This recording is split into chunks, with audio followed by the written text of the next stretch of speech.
shift tomorrow. So much homework. Is this all that's left? My dad will get I don't more. need this I'm one. not that hungry. If I can get them to bed, I can amass it. No, what do I do? Okay, it's okay. My dad will pay the water. We'll turn it bill. back on. You're fine. We'll figure it out. He works so hard. We're in this together. Everything's okay. These tips will Maybe I help. could get a second job. My dad has a second job. We don't need help. have each other. I'm so We've made it this But far. what if they could help? Fine. We don't need this. Hi. What's your name? Anna.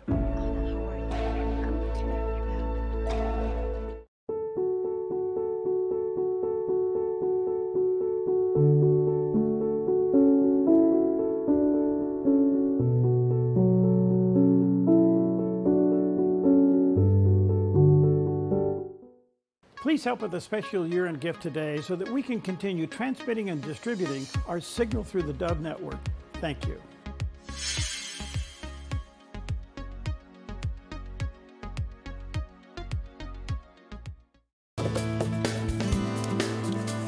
Well, good morning to you. Happy Wednesday. Welcome to Mornings on the Dove, where just about anything can happen, so hold on. It's just starting.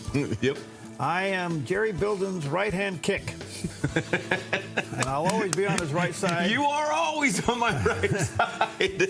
And even though he's to my left, that is just a figurative of speech. Yeah, it could be. But not philosophy. It could be. Anyway, good morning to you. Happy Wednesday. A ton going on in the news. We'll get you caught up on that. The weather is chilly but changing. Incoming. We'll talk about that. And here we are, a few days away from Christmas. Yeah. So, how you doing? I'm doing well. You know, everything's kind of settling into place. Yeah. You got to, well, I'm sure you do. I mean, we're too close to Christmas to still be setting up. Only I'm still setting up. Are you? Yeah, we've been late this year, but you know. Yeah, we were a little late too, only because I guess the older you get, the more simple you make things. Yeah, well, that is true. You know, the trouble is the instead older of hanging from trees and gutters and rooftops. Yeah. How about just a little wreath on the gate? You know, the tough part about that is as we get older, we have Christmas decorations from when we were younger. I know. And then we've added to that since. It's like there are boxes. And are there any more coming down? Well, let me ask you this. When you succumb to room temperature, were your kids going to want that stuff? No. I think there are certain ones that they want, especially like ornaments that have pictures of them as kids or their kids as kids or, you know, grandma and grandpa or something like that. Some of those. But that's it. Okay. Yeah. Anyway, good morning to you. Anything special? Yes. You know, speaking of getting older, it's National Stretching Day. Oh, gosh. I have my little 10-minute routine on the floor of my closet. Do you? You know what? It's big time important. It really is. It is. If I don't do that, I don't walk. Hey, it's all about mobility. It is. When we stretch daily, we increase our mobility and keep our muscles flexing and strong. Now, check this out. Due to sedentary lifestyles and growing older, or our overstressed muscles, people develop excessive resting muscle tone. What is excessive muscle resting tone? Muscle resting? Muscle, yeah, that means like couch potato. Oh, floppy. Yeah, some muscle resting tone. That means you have no tone to your muscles. Is that what it means? I think so. Gosh. You know, it's amazing. And I have found that that's when we took liberal and made it progressive. Progressive, right. I mean, come on. Okay, yeah, you know, that's a good point. I have found out that in my workout, one of the most important things I do is in between reps is stretching. You know, it is amazing. Yeah. Stretching. I learned this from a physical therapist that lived across the street from us, and he was also the head physical therapist for the University of Oregon down here in Ashland. Phil Piper, and he's just a great guy. He used to go with the Olympic teams. Oh, wow. And when I started having back problems, he showed me what to do, and I've always done them. And when I don't do them, I feel it. Yeah, it's amazing. Yeah. Yep. Nothing, you know, I do what they call 50 sit-ups and 50 Rudies and a bunch of stretches. And there you go. Use it or lose it. Yeah, use it. All right, man. It's also National App Day. App? Of course, app like as on your phone. No, how many apps do you have on your phone? You know, I started downloading a couple of very popular apps the other day. Yeah. I got so upset trying to get into making it work that I canceled it. I said, I don't need this in my life. You're out of here. You know, that's I don't care what it is. Right. You know. And if I got to start registering or paying for anything, get it out of here. I don't want it. Yeah. Did you know that the word app was listed as a word of the year in 2010 by the American Dialect Society. I would imagine so. Yeah, app. And it is basically short for application. Yeah. We really saw it come to the forefront on phones, but, you know, Apple computers, they've been using apps since they came out with the Perform back in the 80s and 90s. And so it's an old thing, but, you know, there are over 3 million apps now. It doesn't surprise me. I think I have half of them on my phone. Do you ever try to find an app and you can't find it? Yeah, you know what? I'm learning a lot about this, but we live such fast lives. You can't have it's popular to have it. It takes time to use it. Mm-hmm. But what I've had to do here, and I don't know, maybe you bumped into this, but I've had to cancel a lot of the very popular apps because I kept getting set up. Oh, listen, really? You can say what you want, folks. Everybody knows where you are, and they know what you're thinking. Yes. Think you're going to buy a pair of shoes, and it'll show up over here. You have an algorithm. It shows up. So what I do is I had people trying to set me up because I got to be careful about that. Yeah, and you know, you just mentioned something. I mentioned going to the optometrist and looking for glasses. Glasses popping up like crazy. Yeah, I got my old ones on, only because I can see through them. I was going to say, how you seeing with those? Well, you know, you look this good. eye okay, this eye. Why are we talking about old body parts? This is an old Wednesday morning, I think. There we go. And finally, National Noodle Ring Day, and it recognizes recipes made with pasta into a delicious round casserole. Ooh. While baking up your favorite recipe, maybe use round pasta noodles to really punctuate the ring in the day. It really does celebrate pasta dish formed in an 8 or 9 inch ring mold or bundt pan, usually made from noodles, flour, breadcrumbs, cheese, eggs, and other seasonings. It all sounds good. It sounds like a casserole. Yeah. You know what casserole is called in the Midwest? Hot dish. Hot dish. Yeah, I grew up eating hot dish, and then we moved to the West Coast. It was like casserole? It was called casserole. It was like, okay, you know. I thought it was called potluck. You know, there's a lot of hot dish in potluck. Yeah. So, all right, that's it. That's all we 6 got. minutes past the hour. Speaking of noodles, he does the weather here. With low pressure dropping over our region from the Gulf of Alaska, today in northern Oregon and southern Washington, mostly cloudy with some patchy fog, then a chance of rain with daytime highs in the upper 40s for Vancouver and Portland and mid-40s for Wilsonville and McMinnville. Moving down the Willamette Valley, a chance of rain with patchy fog, then rain with daytime high temperatures in the mid-40s for Salem, Albany, and Corvallis, and near 50 in Eugene. In central Oregon, mostly cloudy and near 47 in Prineville, mostly cloudy, then a chance of rain with highs near 44 in Bend and 42 in Sun River. Over in Boise, Idaho, areas of dense fog, then cloudy and low 30s. A chance of rain with gusty winds today along the Oregon coast with daytime high temperatures in the upper 50s for Coos Bay, Port Orford, and Crescent City, California, and near 55 in Brookings. In southern Oregon, patchy fog, then rain likely in upper 40s for Grants Pass and Medford. Mostly cloudy, then a chance of rain in near 50 in Ashland. In the Klamath Basin, mostly cloudy, then a chance of rain and snow in low 40s. Into northern California, mostly cloudy, then a chance of rain in near 45 in Wairika and 57 in Redding. Partly sunny, then a chance of showers in mid-50s in Chico. Early frost, then partly sunny and 56 in Sacramento. In the Bay Area, patchy frost, then a chance of rain with highs near 60 in Santa Rosa and 58 in Napa. Mostly sunny, then a chance of rain in San Francisco with a high in the low 60s. And today in San Jose, mostly sunny and 68. It's a snapshot of your Wednesday weather on the Dove. Okay, there it is, the iconic Southern Oregon view of L.A. Without any fires going on. Yeah, we'll talk about that in a minute. Yeah. But in the meantime, a lot of lights down there, and that's from the top of Roxanne looking, and well, it's quite pretty. But, you know, I remember when it was half that size. Yeah, oh, I bet you do. Yeah. So anyway, we're growing. Okay. Yeah. Oh, well. Well, worship and the act of expressing yourself and singing to the Lord, praise and worship, it can be an emotional thing, and it is definitely a supernatural thing. I don't know if you've ever had a time where you go to church and you get in, you guys singing the songs, and all of a sudden something's tugging on your heart. Yeah. Gosh, we were a couple Sundays ago, a young guy was leading worship that we know really well. Yeah. And the guy that taught how to drive? Yeah, that guy with one arm, with one eye. Yeah. Because you got to put your arm around. I know that guy. Yeah, that guy. And it's Pam and me and my mom, and we're sitting there, and we all have tears streaming down our face. Yeah. He's going, oh my goodness. But Max Lucado is here, and he shows how having our worship properly placed can transform our hearts. What about you? You were counting on that career to entertain you, to deliver you, to fulfill you. But then what about that marriage you were counting on to deliver you, to fulfill you, to sustain you?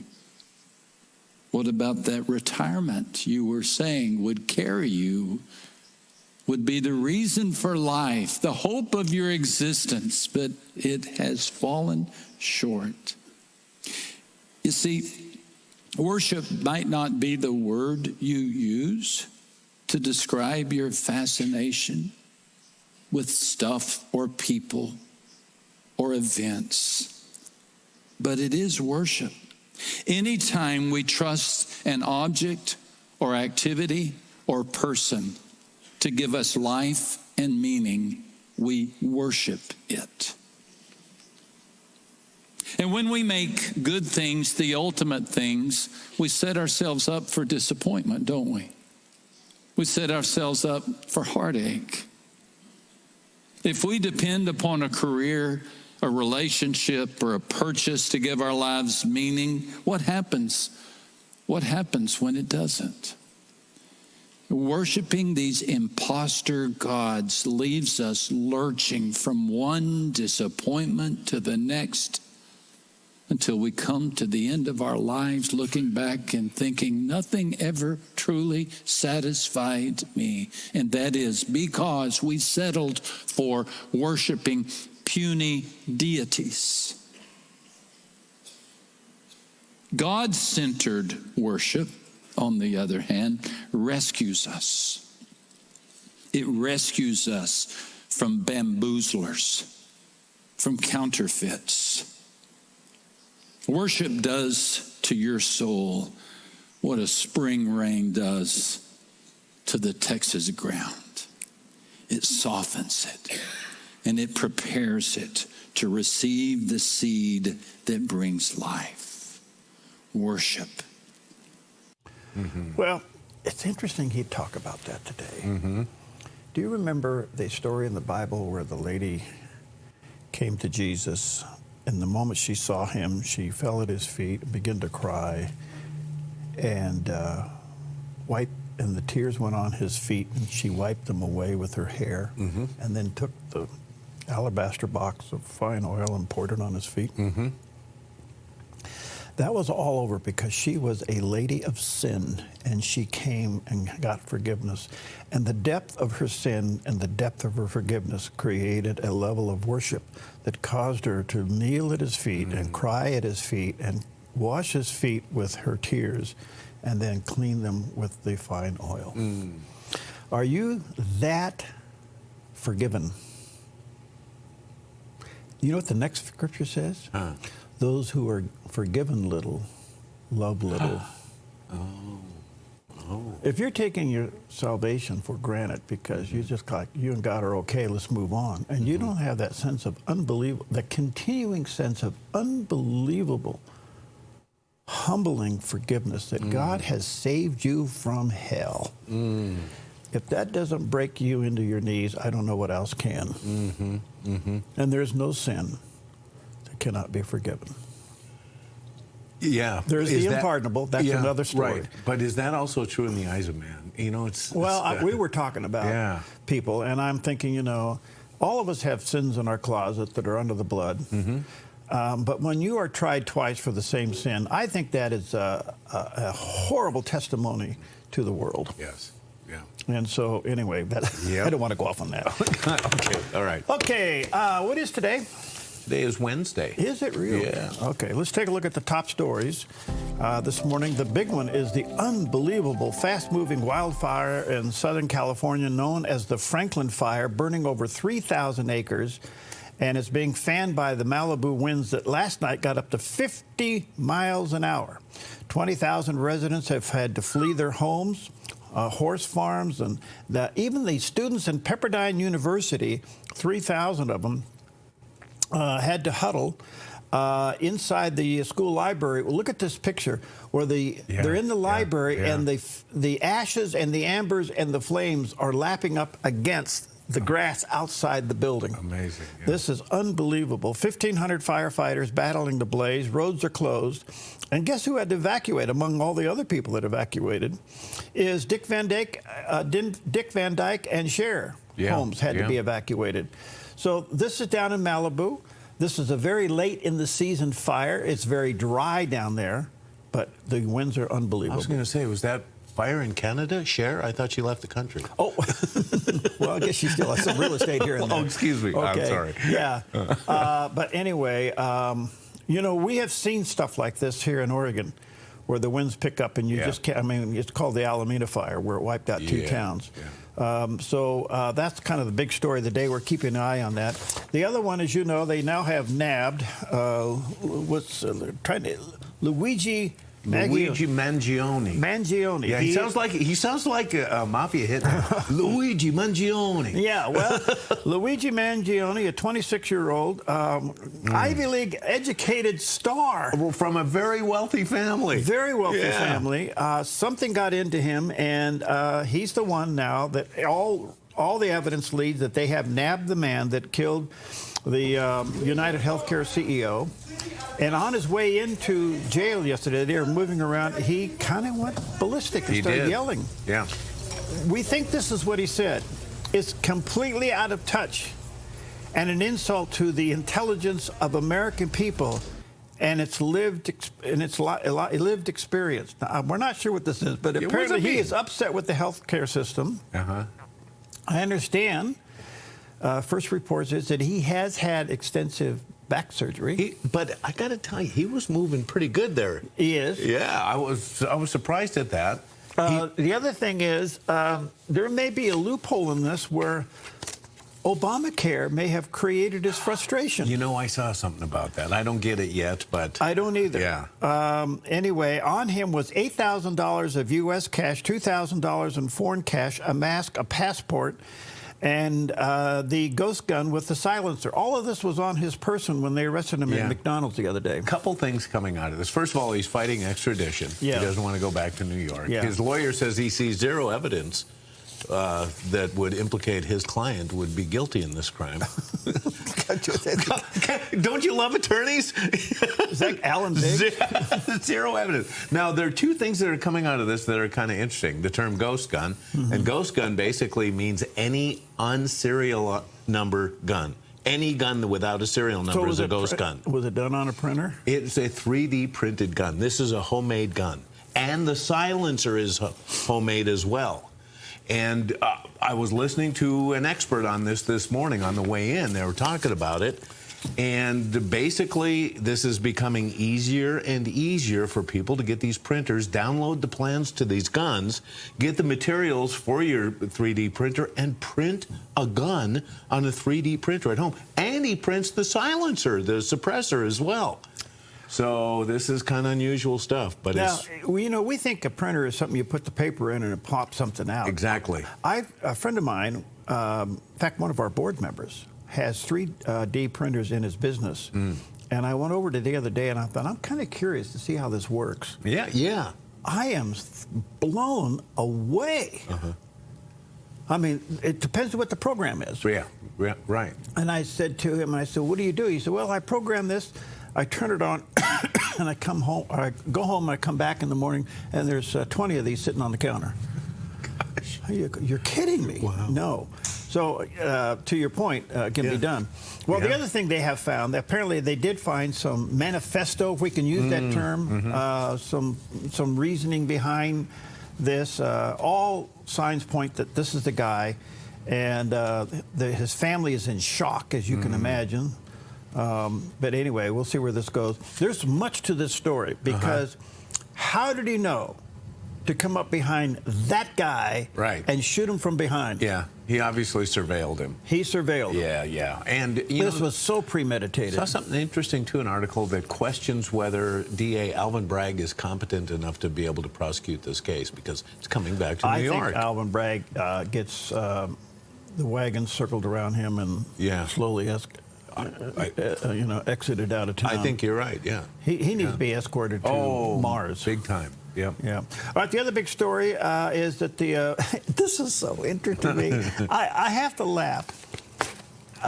This sounds like I'm so pro-Trump that I can't see straight. No, I'm not. Okay. I just want people to keep it in perspective. Okay. Right. But Trump wins. Okay. Yeah. And all of a sudden, Republicans start acting like Republicans. Yeah. They start acting like what they ran on that said they were going to do and never did. Yeah. One of them is Lindsey Graham.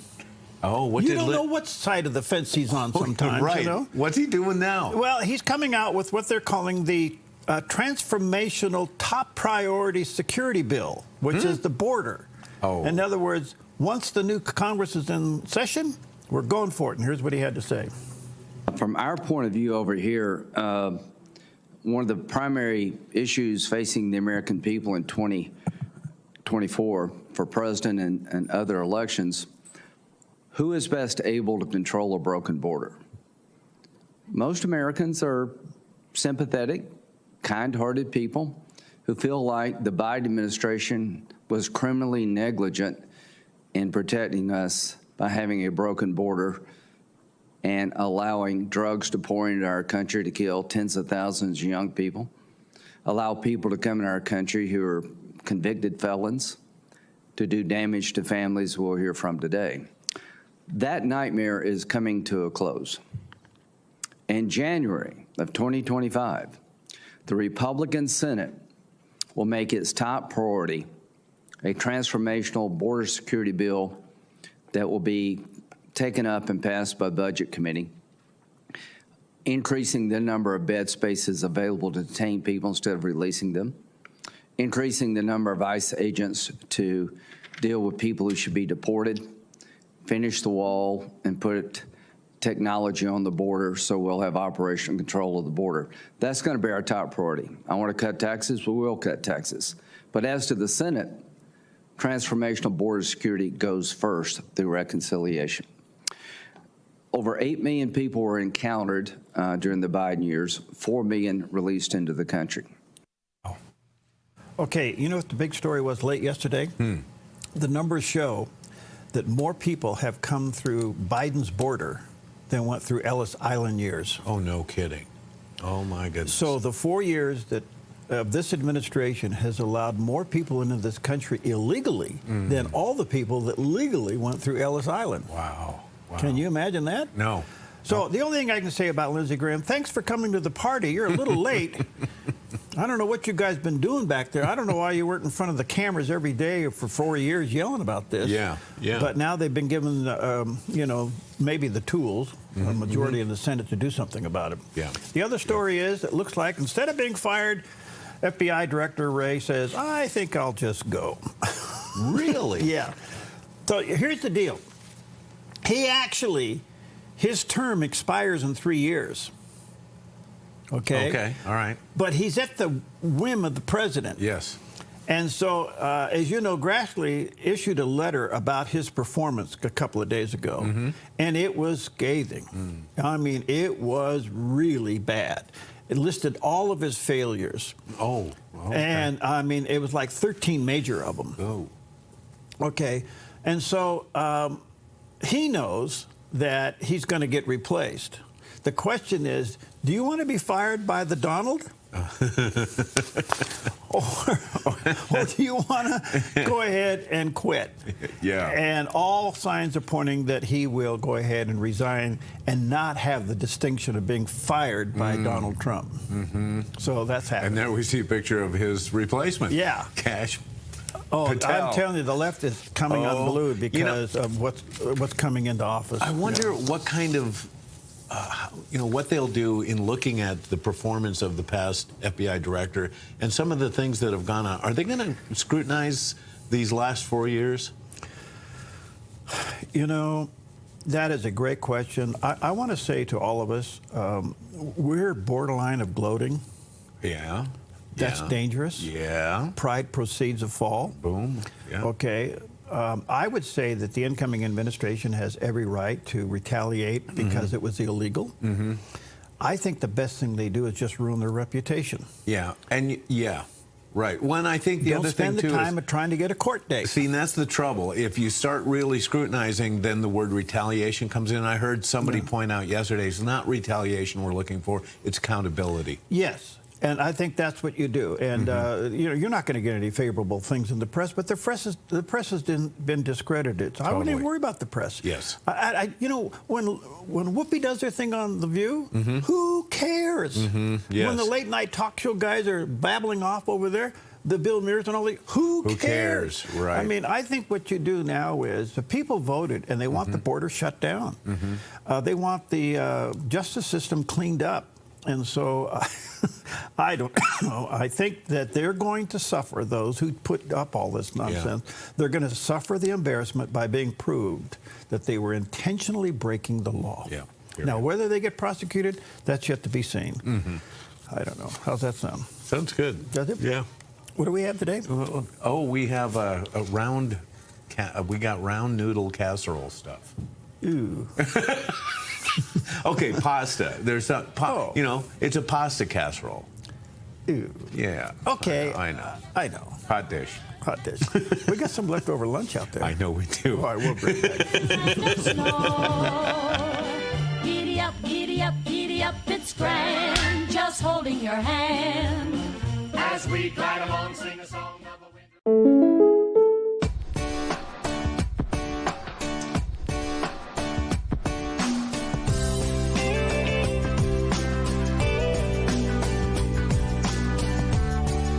Combining your home and auto insurance could save you time and money. And who doesn't like that? Want surprisingly great rates on auto, home, and life? Now's the time to call State Farm agent Rory Wold in Medford. Like a good neighbor, State Farm is there. Black Flag Armory offers top brand affordable rifles, shotguns, handguns, and gear. We also offer an array of classes emphasizing safety, self-defense, and accuracy. We strive to provide the absolute best possible experience when buying a firearm. Family friendly for every skill level, Black Flag Armory in Medford and Grants Pass. Online at blackflagarms.com or 541-499-0779. 541-499-0779. A ministry moment on the Dove. We're talking here about the procedure of faith. After Elijah had done what God already told him to do, then the word of the Lord came to him. And that is the way the procedure of faith always works. It's the procedure of step-by-step obedience before the Lord. We obey one command, and then he gives us another. We take one step, and then he leads us to the next step. And that's very uncomfortable for me and for all of you too. Can I get a witness? We want to know the whole story. We want to see where it ends up. We want to know what problems we're going to face between A and Z. But God doesn't work that way. He leads us one step at a time. A ministry moment on the Dove.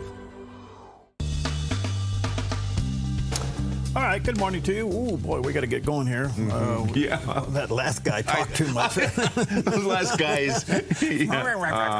Anyway, good morning to you. A couple of regional stories. The big one is the federal judge has temporarily halted the proposed merger between supermarket giants Kroger and Albertsons. This is listen to this, $24.6 billion deal. Wow. It would include companies owned that also own Fred Meyer and Safeway. So if you take Fred Meyer, Safeway, Kroger, and Albertsons, does this set off all the alarms at the FTC on antitrust issues? Yeah, I wonder. I can't help but think that this is a big deal. Yeah. Yep. But when you stop and think about it, it's not a monopoly. Right. Okay. Right. You can still go to Costco and buy food. True. Right. Okay. Go food for less. You can go food for less. Yeah. Thank God bless that family. Yeah. And Thunderbird.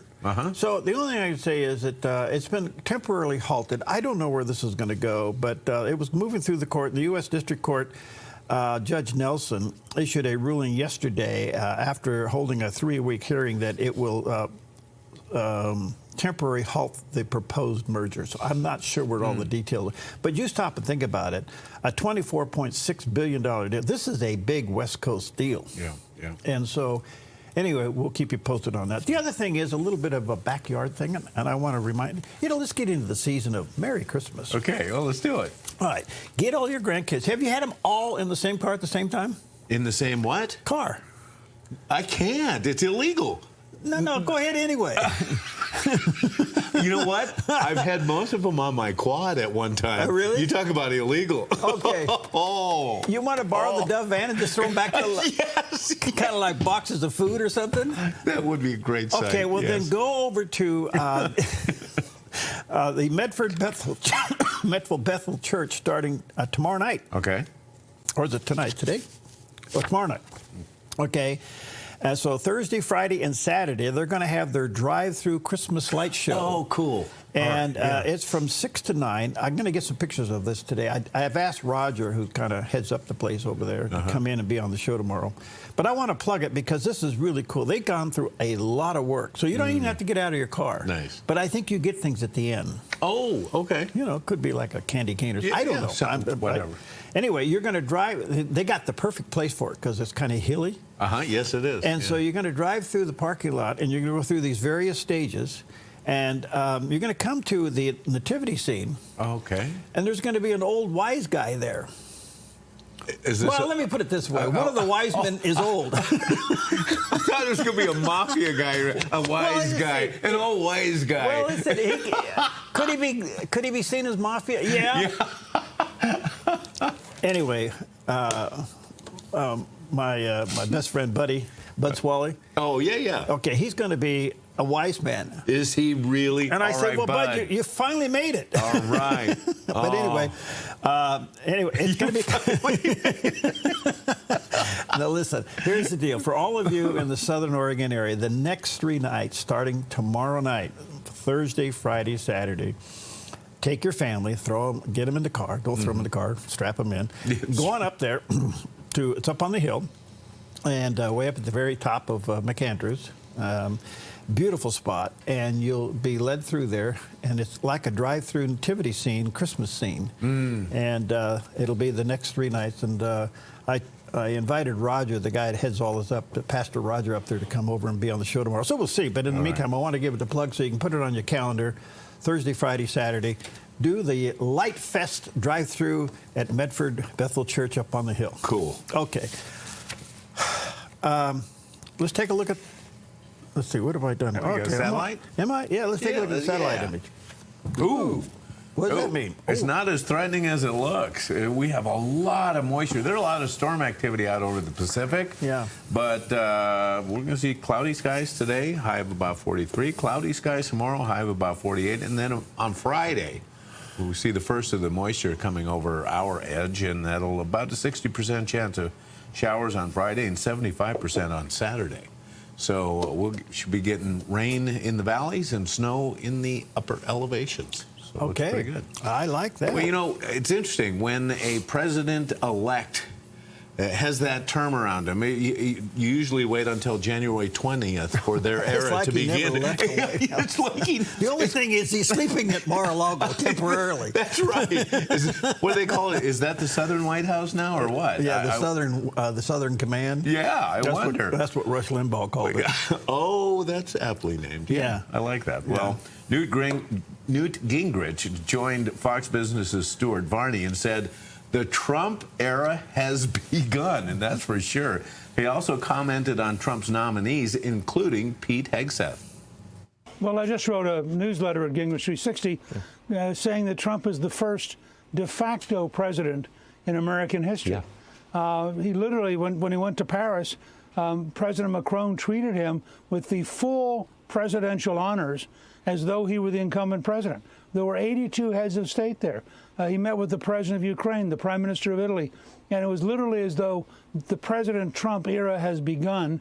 And oh, by the way, Joe Biden's still hanging out. So de jure, in law, Biden is president, but de facto, in fact, I think for all practical purposes, the world now thinks Donald Trump is president, and his cabinet picks are the most entrepreneurial, most aggressive cabinet I can remember, and I think they're going to make an enormous difference in the quality of life of the average American. I have to say, watching Pete Hegseth's courage, I've known Pete for years, but watching him this last 2 weeks under fire, calmly, methodically, happily, meet with senators, answer all their questions, I think, you've got to be very tough if you're going to try to reform the Pentagon. And I actually think Hegseth is showing that he's personally tough enough to actually get the job done. So I think he was probably the most endangered after Gates left. And I think he will be approved. And I think, frankly, any effort to go after the other candidates are just going to fail miserably. Mm-hmm. Yeah, there's something happening here that's undescribable. Mm-hmm. And so I had Pastor Robert Jeffress on yesterday, and I think I say, is there a spiritual component to all this? Well, that was like, duh. Are you asking me that God really isn't doing anything here? Right. Sorry, Pastor. Anyway, my job is to ask dumb questions. But something's happening. All right, we'll take a quick break and recover. We'll be right back.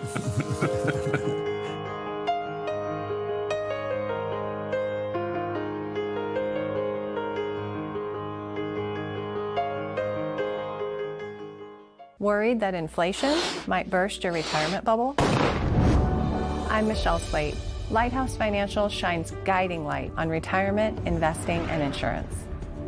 Helping you navigate the stormy seas of retirement, Lighthouse stands tall as a beacon of hope, offering you wise counsel and biblically responsible investing. Lighthouse Financial. Call us today, 541-494-1034.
All right, good morning to you. 37 past the hour. Let's check in with CBN Newswatch and see what's happening in the Middle East. This is CBN Newswatch. I want to begin this Wednesday in the Middle East, where the Islamic rebels who brought down the government of Syria could also pose a threat to Israel, as they have proclaimed they will go to Jerusalem. That concern is one reason why Israeli forces have attacked hundreds of targets in Syria, destroying most of its key military power and preventing those weapons from falling into the wrong hands. Chris Mitchell brings us the story. He's reporting from Jerusalem. In a 48-hour bombing campaign, the IDF says it has destroyed up to 80% of Syria's military capability. Named Bashan Arrow after the biblical name for the Golan Heights, the IDF hit more than 300 targets throughout Syria. The IDF has been working in Syria in recent days to damage and destroy strategic capabilities that threaten the state of Israel. The Navy worked tonight to destroy the Syrian fleet, and with great success. Prime Minister Benjamin Netanyahu authorized the strikes to keep Syria's military assets from Israel's new jihadist neighbors, and he sent them a warning. We want relations with the new regime in Syria, but if this regime allows Iran to reestablish itself in Syria or allows the transfer of Iranian weapons or any other weapons to Hezbollah or attacks us, we will respond forcefully and we will exact a heavy price from it. What happened to the previous regime will also happen to this regime. Inside Syria, the former government of Bashar Assad says it will transfer power to Syria's new leader, who pledged no new war. The regime is now gone, thanks to God, and the country is moving towards development and reconstruction. It's going towards stability. People are exhausted from war, so the country isn't ready for another, and it's not going to get into another one. But the Middle East Media Research Institute released this video of HTS fighters pledging Damascus is simply a stepping stone. Just like that, Allah willing, we will enter the Al-Aqsa Mosque, the Prophet's Mosque, and the Kaaba. We will enter these, Allah willing. It's a goal HTS leader Mohammed al-Golani shared in this 2018 video. Allah willing, we will reach not only Damascus, Jerusalem awaits us as well. Charmaine Heading, founder of the Shai Fund, currently helping Christians inside Syria, says it's important to know the history of these new powers in Syria. We're watching these two groups that have taken over Syria, the HTS, which is run by Gilani, who's formerly part of Jabhat al-Nusra, which is al-Qaeda, and the SNA, which is a coalition of forces but has a lot of ISIS veterans in them. And both of these groups are somehow funded by Turkey and have both got major human rights records. It's why Heading and many human rights groups are deeply concerned for the future of Christians and other minority groups inside Syria. And Chris Mitchell joins us now to continue our coverage. So, Chris, how seriously is the government of Israel taking this Islamic rebel threat to enter the Al-Aqsa Mosque on the Temple Mount and to go into Jerusalem? Well, they know here in the government that the ultimate goal for many of these jihadist groups is Jerusalem. Damascus is just one stop on their way. Jerusalem and the Al-Aqsa Mosque, which is on the Temple Mount, is really the prize. That's where many jihadist groups agree, that they want to come here. They want to establish an Islamic caliphate, and that's actually one of Turkish President Erdogan's ambitions. This was once part of the Ottoman Empire. It was part of Muslim lands. They want to reclaim it. And as he said one time, it's our city. And, the goal of many Muslims, if any land has been under the subjugation of Islam, then it's their duty to reclaim it. It's what Hamas says clearly in their charter, but Jerusalem and actually Hamas's October 7th massacre was actually named the Al-Aqsa Flood. So this is the goal of many Muslim groups to come here to Jerusalem to reclaim the Al-Aqsa Mosque and the city of Jerusalem. Chris, is Israel concerned jihadists could be in charge of the next government of Syria? Well, it seems like they will be. There will be a transition time, but it seems like HTS and their leader is going to be the leader of the new government. And it's why Israel launched this massive bombing campaign, really historic and unprecedented, which maybe up to 70 to 80, maybe even more of Syria's army, not the army, but the infrastructure has been destroyed. That's why they also took over the strategic Golan Heights, the Syrian side of Mount Hermon, which is very important from a military perspective. It's also why they're just maybe 12 kilometers from Damascus, and they've filled in what was this buffer zone, this no-go zone since 1974. They're under no illusion to who their new neighbors are, and they go from one threat from the Bashar Assad regime that was so allied with Iran to another threat, these jihadist neighbors on their border. Well, again, Israel's intelligence and strategic planning. Amazing. They're going to take out the ability of Syria to do anything militarily. Mm-hmm. That's an amazing. Yeah. That's kind of, wow. Okay, here's an amazing guy. With low pressure dropping over our region from the Gulf of Alaska, today in northern Oregon and southern Washington, mostly cloudy with some patchy fog, then a chance of rain with daytime highs in the upper 40s for Vancouver and Portland and mid-40s for Wilsonville and McMinnville. Moving down the Willamette Valley, a chance of rain with patchy fog, then rain with daytime high temperatures in the mid-40s for Salem, Albany, and Corvallis, and near 50 in Eugene. In central Oregon, mostly cloudy and near 47 in Prineville, mostly cloudy, then a chance of rain with highs near 44 in Bend and 42 in Sun River. Over in Boise, Idaho, areas of dense fog, then cloudy and low 30s.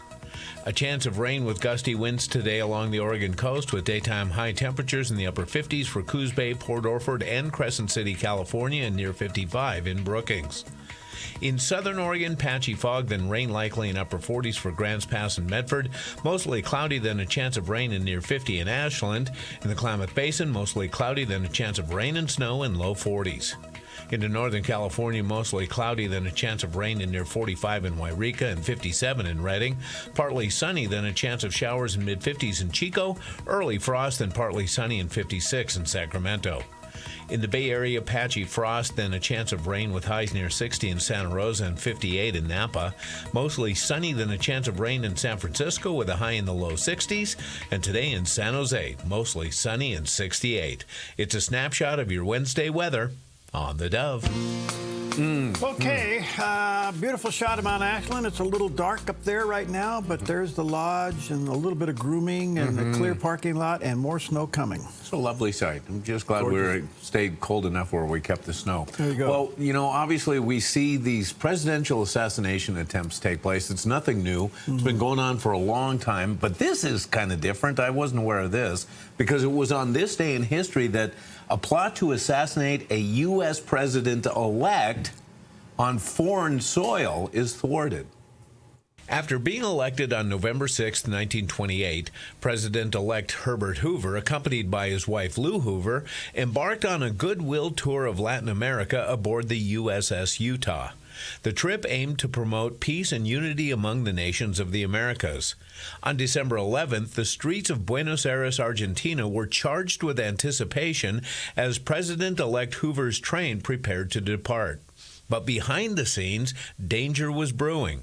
A small group of anarchists led by Severino di Giovanni, intent on stopping the American leader from reaching the capital, had hatched a deadly plan to bomb the train. They believed Hoover's visit symbolized the U.S.'s imperialism in Latin America. However, the Buenos Aires police, vigilant and well-prepared, had caught wind of the plot. As Hoover's train began its journey, plainclothes officers shadowed the suspected anarchists, waiting for the right moment. At a remote station just outside the city, they sprang into action, arresting the conspirators before they could execute their deadly plan. The assassination was narrowly averted, and Hoover's trip continued without incident. After Hoover's inauguration, the Secret Service uncovered another plot against him in Miami and thwarted a potential train crash assassination attempt during a Western tour. The threats underscored the need for stronger presidential security, leading to tighter protective measures for future presidents. I didn't know that. I didn't either. Really? That was news to me. I thought, what? So, assassination attempts on president-elects or even campaigning? Right, yeah. Is not... Yeah. And what happens if a president or a president-elect is assassinated on foreign soil? Ooh, boy. Oh. That's not a good thing. Yeah. All right, we'll take a quick break. We'll be right back.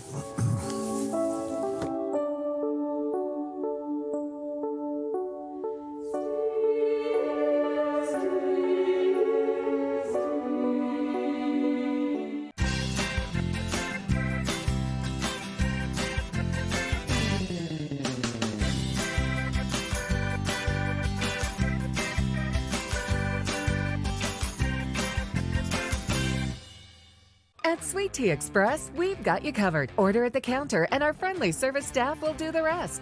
Breakfast served daily until 2 p.m. Breakfast burritos, biscuits and gravy, skillets, omelets, and more. Sweet Tea Express. Don't get caught hungry.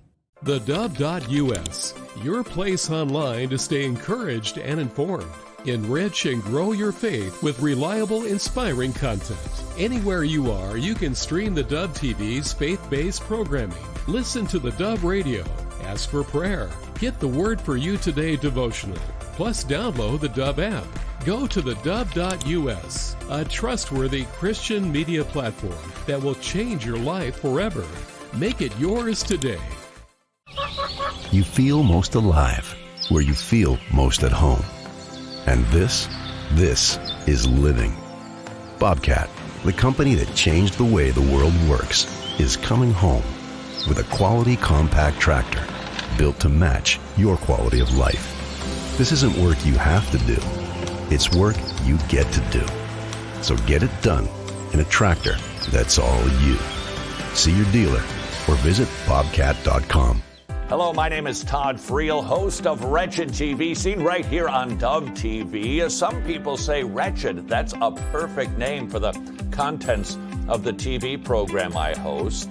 We call it Wretched because we understand we're wretched sinners in need of an amazing Savior, and we have one. Would you like to grow in your knowledge of Jesus Christ? We invite you to join us for Wretched. Weekdays and weeknights on the Dove TV, encouraging and informative.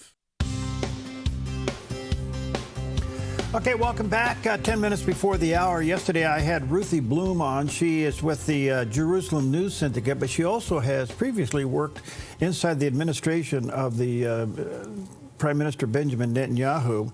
And so I asked her about the fall of Assad. What does this mean? And here's her take. Saudi Arabia was a kind of tacit partner in those accords. In other words, it's pretty clear that Saudi Arabia gave its tacit approval, though it didn't sign itself. Now, here's the catch. Saudi Arabia has been making harsh statements about Israel and the Palestinians and Gaza and Lebanon and right now about Syria. But it's all really lip service. Saudi Arabia wants to know one thing, wants to see a strong America and a victorious Israel in the Middle East. If Israel does not completely defeat these enemies, Saudi Arabia will not be a peace partner. The Saudi Arabia will only tie itself to the strong horse in the Middle East, even though we have a shared enemy in Iran. During the war, when it looked like Israel, when Israel got surprised on October 7th, 2023, and when it was, there were so many people slaughtered and abducted, and Washington was putting pressure on Israel, suddenly the Saudis were having state visits to Iran, for example. It was bad news. So what we're seeing now, I think the Saudis need to know that a strong man is in the White House and in Jerusalem. And as the more we win the more Trump is tough, the greater the chance of having a peace deal with Saudi Arabia. Okay. There we go. We'll keep an eye on it. All right, coming up, John Gordon will be back with us, the host of the syndicated radio show, The Truth with John Gordon, and we look forward to talking to him, and Todd Friel. The only thing Todd feels like interviewing Megan Barth. Okay. I get it. The only thing you caffeinate yourself up and buckle your seatbelt. And you don't get much chance to interject in some of those conversations. You can ask a question, go have a hamburger, and come back. There you go. I love it. Okay. All right. Well, this is unusual because in an unexpected collaboration for a new music single by the band Coldplay, frontman Chris Martin teamed up with Dick Van Dyke for a music video just before one of the danciest Hollywood stars of all time turns 99 years old. Check this out. You got all my love. All My Love is a single from the Coldplay LP Moon Music released in October, and in a 7-minute director's cut, the Mary Poppins and Chitty Bang Bang star talks about love, life, being silly, and growing old, all before his 99th birthday on December 13th. The music video was filmed at Van Dyke's Malibu home and features a shoeless Martin playing piano and singing while Dick does what Dick does, dancing. In an interview, Chris Martin said Mary Poppins was his #1 film, and despite living just 8 miles from Van Dyke, had never met him before. Martin and the director of the music video, Spike Jones, were brainstorming ideas about a theme for the song, and the idea of Van Dyke came up. Dick Van Dyke admitted that when someone told him Chris Martin was on the phone, he asked, "Who's that?" In June, Dick Van Dyke became the oldest daytime Emmy winner ever when he was awarded for his guest role on the endless soap opera Days of Our Lives. The actor said in his acceptance speech, "I'm the oldest nominee in history. I can't believe it. I was playing old men all my life. If I had known I was going to live this long, I would have taken better care of myself." He's in pretty good shape as is. Well, you know what's interesting about that? He's got his mental capacity. That's everything. Right. He's very sharp. And it was interesting because we saw the scenes from his Malibu home, which he had to evacuate yesterday from the fire. Yeah, he had to leave home. So I don't know what, if he still has a home. But we'll keep you posted on that. Yeah. Well, quite the entertainer. Yeah, you know what? The Dick Van Dyke Show was a hoot. Yeah. And the Dick Van, that started it all. And I remember the others too, in Mary Poppins. Yeah. And especially, he commented, I've been playing an old man, all my life. He played an old man in that movie that looks uncannily like him right now. Yeah. And I thought, wow. It's gone full cycle. Yeah, it's he's just quite the entertainer and funny. He's one of these guys that he was just funny. I mean, he was kind of like he just walked through the door and you started laughing. And he was good at physical humor. He could take a pratfall. Well, the best, the opening of his show was like iconic.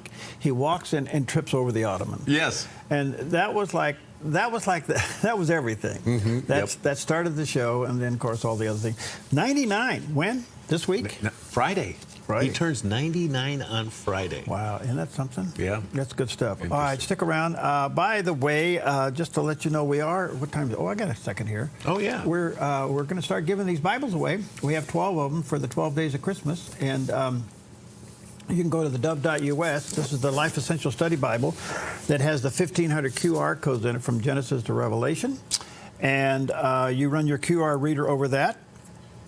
And up pops Dr. Gene Getz, one of the premier theologians of our day. And he'll lead you through the principle of that portion of Scripture. Some people have said this is a seminary in a box. And I have to tell you, it's true. And so it's being used all over the world. Well, we had a very generous supporter of the Dove buy 12 of these for us to give away, and we'll start doing that here shortly. So go to theDove.us, find the menu bar up on the right, click on that, go down to where it says giveaways, and fill out the page there.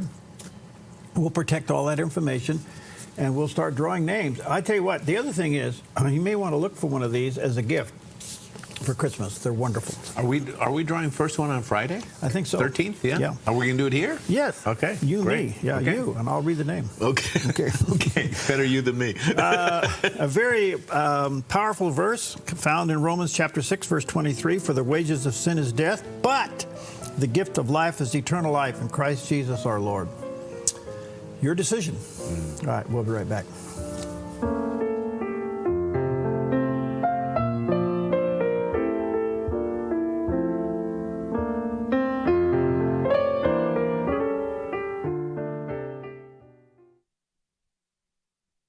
For 68 years, Ray's Food Place has been the fresh choice for your family. We're your local employee-owned grocery store. Count on us for hot buys every week and fantastic Friday one-day deals. Here's this week's one-day special offer. But remember, fantastic Friday deals are only available one day each week. Community-focused and convenient. That's Ray's Food Place. Proud to be your local employee-owned grocery store. It's time to run to Ray's.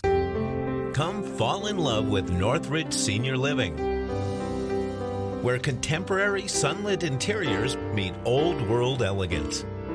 Walk through our lovely hallways and enjoy the fun staff-led activities. Forge lasting friendships with other residents and our exceptional caregivers. Dine in style. Gather near the fireplace under breathtaking chandeliers. Our reasonably priced apartments are spacious with private balconies. Northridge is Christian-owned and operated, pet-friendly, and only 2 blocks from Asante Rogue Regional Medical Center. On-site 24/7 in-home care is available. We also offer senior adult daycare where your loved one can spend the day with us and the evenings with you. Northridge Senior Living, your home. Hi, Dad, father and son jewelry. Looking for engagement rings? Ovals, round, pear shapes, and more. All a third off at father and son jewelry. And let's not forget about our fellas. With Lashbrook, you can have it your way. From plain bands, precious or alternative, thick or thin, we can add stones, engravings, and inlays. Lashbrook can do it all. Father and son jewelry. Your family jeweler since 1958. Visit Father and Son Jewelry, 5 generations of family in Medford. Junior achievement is where dreams take flight. We are helping students connect what they learn in school to future work and career success. However, we can't do it alone. Find out how you can help. Disasters happen, and Oregon faces a range of disaster threats, including earthquakes, floods, and storms. You can prepare now by taking 3 important steps. Create a home inventory, make copies of important financial records, and contact your insurance company to make sure you have the right amounts and types of home insurance coverage. Be disaster ready by being insurance ready. Visit dfr.oregon.gov/prepare now to learn how. Please help with a special year-end gift today so that we can continue transmitting and distributing our signal through the Dove network. Thank you.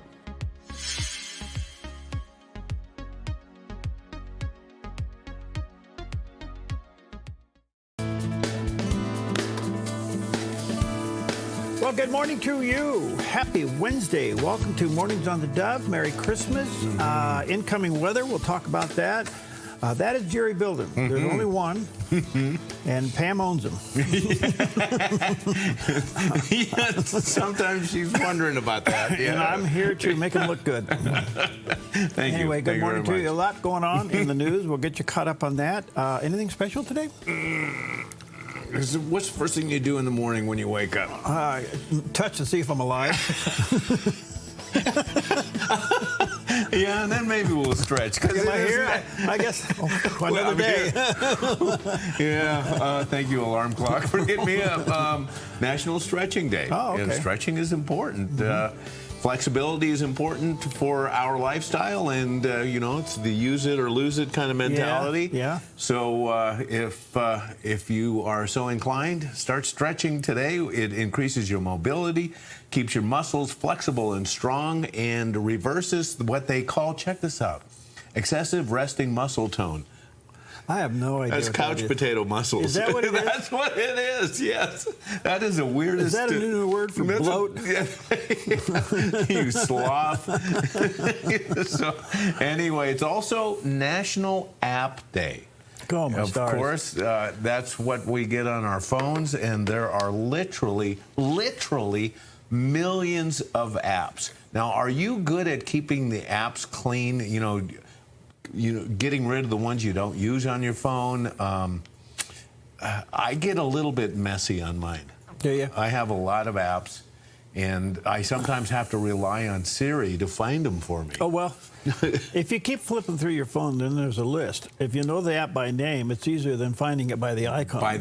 Yes, right. That's true, and I'm stuck on icons. Yeah. Okay, well, I have eliminated a lot of apps only because I've been targeted, and I got tired of it, and quite frankly, it kind of scared me. So I just threw them off. I said, I don't need this in my life. Do you have a favorite app? The weather. The what? Yeah. Me too. Seriously. Yeah. Yeah, absolutely. It's the one I go to the most, I think. And then I'll start checking the headlines, because that's what we do. Right. So there's quite a few of those that I look at briefly. But the first one and the most common one is you go to the weather. And it's the first thing that pops up even on my home screen. It says, touch for the weather to pop up. That's the first thing I do. Right. Interesting. Okay. So also we have one thing to eat: noodles, and noodles shaped into a casserole. This day recognizes recipes made with pasta into a delicious round casserole. And while baking up your favorite recipe, you maybe use round pasta noodles to punctuate the ring in the day. So it's a casserole basically with round pasta or any pasta, but you know, round pasta is nice. Yeah, it's okay. It's okay. I'm more of a Alfredo guy than I am a red sauce guy. Yeah. So, well, and I wonder how many different kinds of pasta are there? Yeah, that's a good one. And how they're made.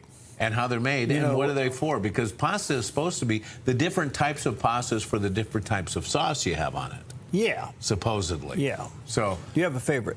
All of them. But you don't have a favorite? Pasta? Yeah. No, I don't. You know, I like angel hair. That's where I was going. Angel hair is my favorite with the shrimp on it.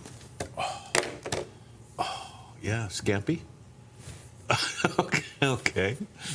All right, that's all we got to eat. Say we really are brothers. Okay, good morning to you. Happy Wednesday to you. Here's Sir Pasta himself. With low pressure dropping over our region from the Gulf of Alaska, today in northern Oregon and southern Washington, mostly cloudy with some patchy fog, then a chance of rain with daytime highs in the upper 40s for Vancouver and Portland and mid-40s for Wilsonville and McMinnville. Moving down the Willamette Valley, a chance of rain with patchy fog, then rain with daytime high temperatures in the mid-40s for Salem, Albany, and Corvallis, and near 50 in Eugene. In central Oregon, mostly cloudy and near 47 in Prineville, mostly cloudy, then a chance of rain with highs near 44 in Bend and 42 in Sun River. Over in Boise, Idaho, areas of dense fog, then cloudy and low 30s. A chance of rain with gusty winds today along the Oregon coast with daytime high temperatures in the upper 50s for Coos Bay, Port Orford, and Crescent City, California, and near 55 in Brookings. In southern Oregon, patchy fog, then rain likely in upper 40s for Grants Pass and Medford. Mostly cloudy, then a chance of rain in near 50 in Ashland. In the Klamath Basin, mostly cloudy, then a chance of rain and snow in low 40s. Into northern California, mostly cloudy, then a chance of rain in near 45 in Wairika and 57 in Redding. Partly sunny, then a chance of showers in mid-50s in Chico. Early frost, then partly sunny and 56 in Sacramento. In the Bay Area, patchy frost, then a chance of rain with highs near 60 in Santa Rosa and 58 in Napa. Mostly sunny, then a chance of rain in San Francisco with a high in the low 60s. And today in San Jose, mostly sunny and 68. It's a snapshot of your Wednesday weather on the Dove. Okay, there it is. That's the Jerry Belden shot of the day. Oh, it's a beautiful shot. Look at the clouds. Yeah. That's the incoming. That's the incoming. And it wasn't quite as chilly this morning. No, it was cool. And you know, there's a tad wind to it. So yes. That's the incoming low pressure. And so here we go. All right. So looks good. Well, this is really interesting. Max Lucado recalls a famous song and uses it as an example of how not to worship God. In the early 1980s, the great theologian Willie Nelson recorded a song in which he apologizes for unexpressed love. And the song goes something like, maybe I never told you. Maybe I never called you. Maybe I never showed up. But honey, I want you to know you were always on my mind. That song makes my wife want to puke. He did not consult women if he wrote that, did he, ladies? No sweetheart would accept that excuse. You never told me that you loved me. You never gave me flowers or compliments, but I was always on your mind. Yeah, all right. God doesn't buy it either. God doesn't buy it either. He wants to hear our affection. It is out of the abundance of the heart that the mouth speaks. And when the mouth is silent, the heart is in question. Do you love God? Let him know. Out loud, in public, unashamed. Let there be jubilation. Let there be celebration. Let there be festivity. Shout to God with a joyful praise. only Max Lucado can give a message of encouragement and use the word puke in it and get away with it. It's so out of character for him. But every once in a while, he'll do something like, because his tone and his delivery is so calm. So calm. It's kind of like interviewing Dr. Gene Getz. Oh, there you go. Okay, and then all of a sudden the word puke comes out. But he used his wife, though. It makes my wife want to puke. I like that a lot. I really do look forward to interviewing him. We're on a list waiting. All right. He is now the temporary pastor of Gateway Church in Texas, and doing a remarkable job in holding that congregation together through a very difficult time. But years ago, we sent him, it's a long story, but when he wrote the book 3:16, about John 3:16. Oh, yeah. And so anyway, I've interviewed him twice in the years gone by, but I want to interview him now because he has had a substantial spiritual experience. And I really would like to talk to him about that. All right. Let's take a look at some of the top stories of the day. And the big one is the fires in Southern California are still raging, up to about 3,000 acres as of late yesterday in the Malibu area, forcing about 20,000 residents to flee, and a lot of folks at Pepperdine University to huddle inside the library. It's called the Franklin Fire. And again, 3,000 acres. It's got about 1,500 firefighters working it. Roads are closed. Evacuations are happening. A bunch of students had to huddle inside the library there at Pepperdine as the flames literally came up to the edge of the building. Look at that. That's students, and there's the flames outside. Right there, And such notaries as Dick Van Dyke and Cher had to move and evacuate yesterday. It was in their neighborhood. So the Santa Ana winds got up to 50 miles an hour yesterday. And now we have seen this in our own backyard. I forget how many homes have been lost and how many have been damaged, but the numbers are growing. The evacuations are continuing. And the only thing we can pray for is God have mercy and calm the winds down. And zero containment. And zero containment. Zero. This is tough. This is really tough. And, you know, you look at this wildfire and you realize now how dry it's been down there, even though they've had rain. I mean, that's just the nature of that area. And so anyway, that's something for us to think about. In the meantime, Luigi Mangione. The 26-year-old young man that is now the gentleman who's been arrested for the murder of the United Healthcare CEO worker.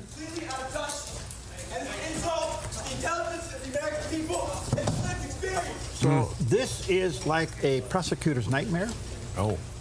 He was being transferred over to another jail, and as he was coming out of one car going into the jail, he started yelling some words. This is what has been reported, what he was yelling. It's completely out of touch and an insult to the intelligence of the American people and its lived experience. Now, I'm not sure. They're thinking that all of this has to do with health care breakdown. Apparently, he has had some back surgery. They're saying now that he may have been a victim of the loopholes of Obamacare. I have no idea what that means, but that's what some of the stories are talking about. He's the gentleman that now has been accused of single-handedly murdering the CEO of the United Healthcare. What's so interesting about this is a Ivy League educated top young man coming from a very wealthy family. Honor student, no less. Honor student. He was valedictorian of his high school. What happened here? And it's obvious now that he had highly investigated who this person was and where his whereabouts were. And so there's a lot to the story to be still uncovered. And then on top of that, now one of the terms that we're getting is the ghost gun issue. And a ghost gun is a gun with no serial number. And this one happens to be one of those 3D printed guns, a homemade gun. So obviously, with other firearms, if you want to make it a ghost gun, you have to remove the serial number. But 3D printed guns don't, there's no serial number on it. And it's just an amazing process. Did he have the printing equipment to make this gun? Did he go someplace to use the printing equipment? Did anybody else know about his making the gun? What are the regulations on homemade guns? This is a whole big gray area. It is. The answer to all those questions is yet to be found. When he was nabbed there at the McDonald's, he had $8,000 of U.S. cash on him. He had $2,000 of foreign currency, a mask, a passport, which they think was phony, and then the ghost gun and the silencer. And the silencer, which he also printed on a 3D printer. But his attorney is filing a not guilty plea, saying that he sees no evidence whatsoever to tie his client to this crime. Well, this is coming out of New York? I think, where did they arrest him? They're in Pennsylvania. I think it's in Pennsylvania. I think. Well, he's trying to be extradited back to New York. Right, he's fighting extradition. He's fighting. I don't know where that. I think he loses that. And do we trust Alvin Bragg, the DA in New York, to handle this case? This is going to be an amazing thing. But this is a very broken young man, and the question is, what happened, why, the motive, how long was he tracking Thompson, and all this stuff. It's just going to be. All right, the other one is the senators are moving in, getting ready to act like Republicans. They ran on these issues years ago, but now they're forced to enforce them. But anyway, I say that tongue-in-cheek only because there's times that Lindsey Graham is brilliant, and there's sometimes you kind of wonder, what did he have put on his cereal that morning? But he's saying that the Senate is gearing up to take on the border issues, and here's a little bit of his testimony. From our point of view over here, one of the primary issues facing the American people in 2024 for president and other elections, who is best able to control a broken border? Most Americans are sympathetic, kind-hearted people who feel like the Biden administration was criminally negligent in protecting us by having a broken border and allowing drugs to pour into our country to kill tens of thousands of young people, allow people to come in our country who are convicted felons to do damage to families we'll hear from today. That nightmare is coming to a close. In January of 2025, the Republican Senate will make its top priority a transformational border security bill that will be taken up and passed by Budget Committee, increasing the number of bed spaces available to detain people instead of releasing them, increasing the number of ICE agents to deal with people who should be deported, finish the wall, and put technology on the border so we'll have operational control of the border. That's going to be our top priority. I want to cut taxes, but we'll cut taxes. But as to the Senate, transformational border security goes first through reconciliation. Over 8 million people were encountered during the Biden years, 4 million released into the country. Well, look, one of the reports that came out late yesterday, early this morning, more people have come through the Biden border than were processed through Ellis Island. That's amazing. The Ellis Island people came into this country legally and went through the process, and now we have all these people coming through the southern border during the Biden administration. I guess the question I have, and I'm just a little ticked. Like I think one of the reasons Trump got elected was this issue, and that is, why are Republicans now acting like they are Republicans? Where have they been all this time? Yeah. You run on this stuff, and then you don't do it. And then here comes the president that's going to force you to do what you ran on. I'm glad they're doing it, don't get me wrong, but it seems to me there's just a tad of hypocrisy to all this stuff. Yeah, and it's like Democrats really didn't learn what was going on in this election, what the real issues were. Did you see what happened in San Diego County yesterday? San Diego County, Democrats controlling they basically said we won't cooperate with ICE. So now on a county level, now we've seen some cities do this, but now residents of San Diego are not going to get that type of protection thanks to the powers that be in San Diego County. So now they're going to resist as well.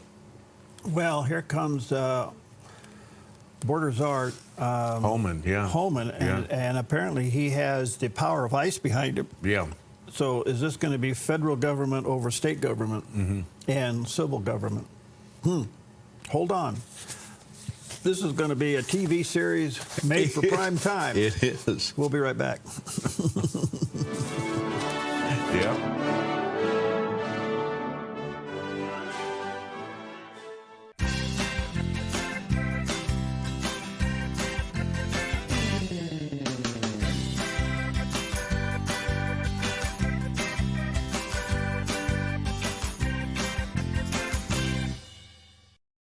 Sweet Tea Express, we've got you covered. Order at the counter and our friendly service staff will do the rest. Burgers, salads, sandwiches, barbecue platters, sides, and more. Smoked, grilled, and served to perfection. Sweet Tea Express, breakfast, burgers, and barbecue.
Good morning to you. About 20 minutes past the hour. Well, there's another story kind of brewing. You know, we were rumors of this, but apparently they're starting to get some traction. And that is FBI Director Wray is now apparently lining things up to resign. Now, what's interesting about this is that the way the game is played, he actually has his job for 3 more years. Okay. But now there's a change in administration, and he actually, that position serves at the will and the whim of the president. So it's obvious that he faces either resignation or firing. That's his option. And then about 3 days ago, Senator Grassley put out this letter. Oh, I mean, it is scathing. And worked him over really, really hard on all of his failures. There were like 13 major points. This was really tough. So he's saying now that he's weighing his options, that it probably, look, I can't help but think you're going to resign, because do you really want to go out being fired by Donald Trump? You know, this isn't The Apprentice here. You're fired. You're fired. Right. So anyway, we'll see what happens, but that's kind of a story. The other big story in the Pacific Northwest, the Judge Nelson, has put a hold on a big deal, and that is the merger between supermarket giants Kroger and Albertsons, which also own Fred Meyer and Safeway. Apparently, these two companies were in the process of merging. This has been going on for quite some time, this trial, and the judge has kind of blocked the $24.6 billion deal until an in-house administrative judge at the FTC can consider the merger. I don't see this as a monopoly. I don't see this as an infringement of antitrust issues. Not me. I mean, hey, I act like I'm an attorney, but I'm not. It doesn't seem to be a you know, an antitrust issue, what we would call a monopoly, but it's a big deal. $24.6 billion. Wow. This affects a lot of stores in the Pacific Northwest. So we'll keep an eye on that story. And then the other little story is, I want to remind people, Jerry's going to gather up all 27 of his grandkids and put them in the back of his truck starting tomorrow night. Where are we going? Oh, you're going up the hill here on McAndrews, at the top of the hill to Medford Bethel Church.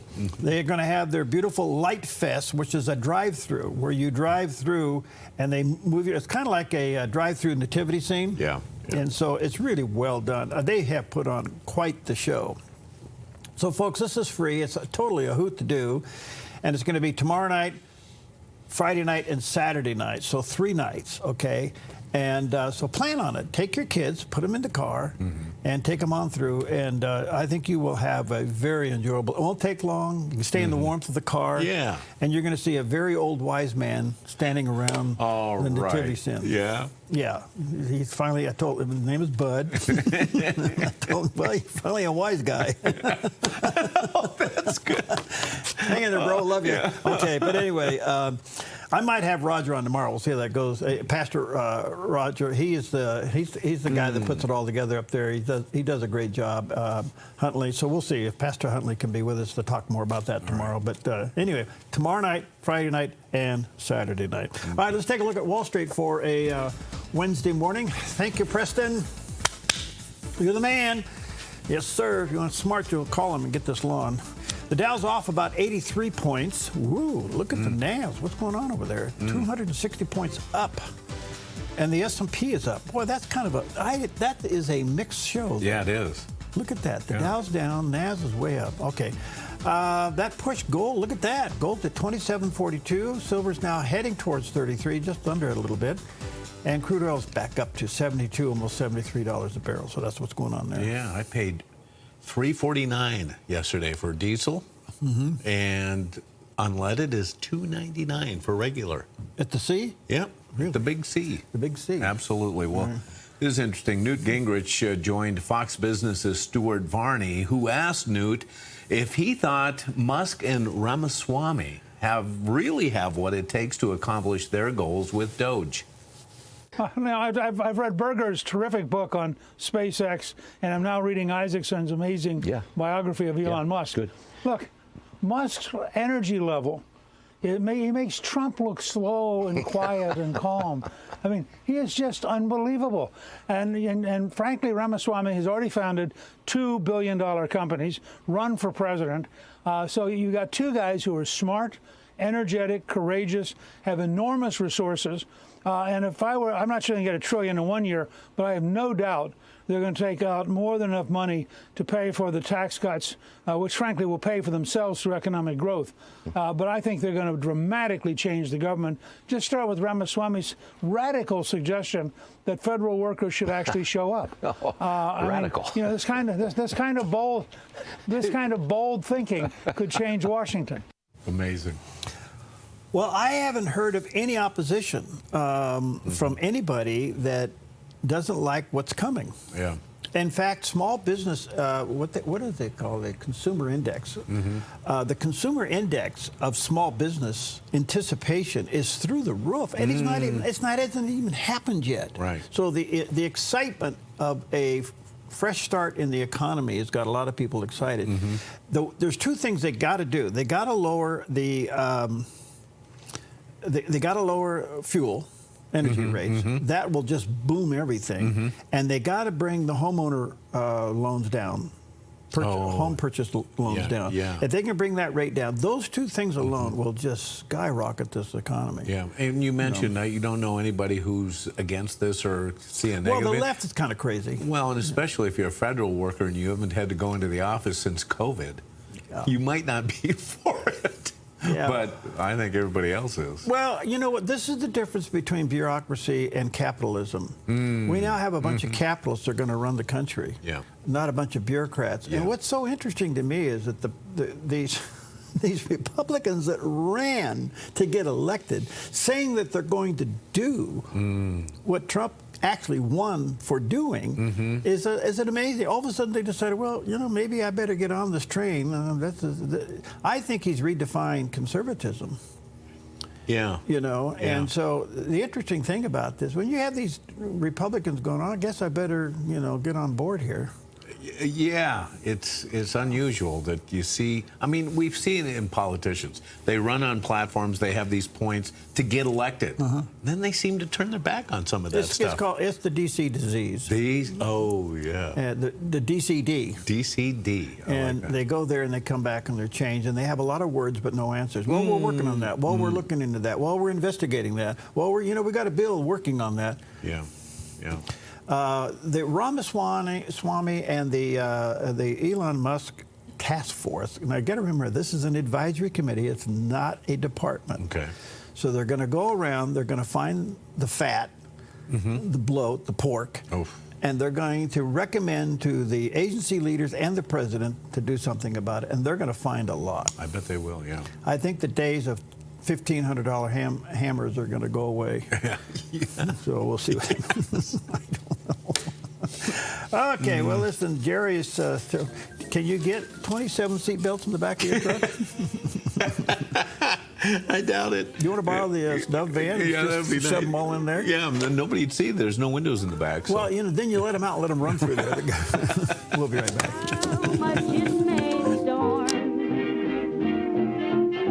I've got my love to keep me warm.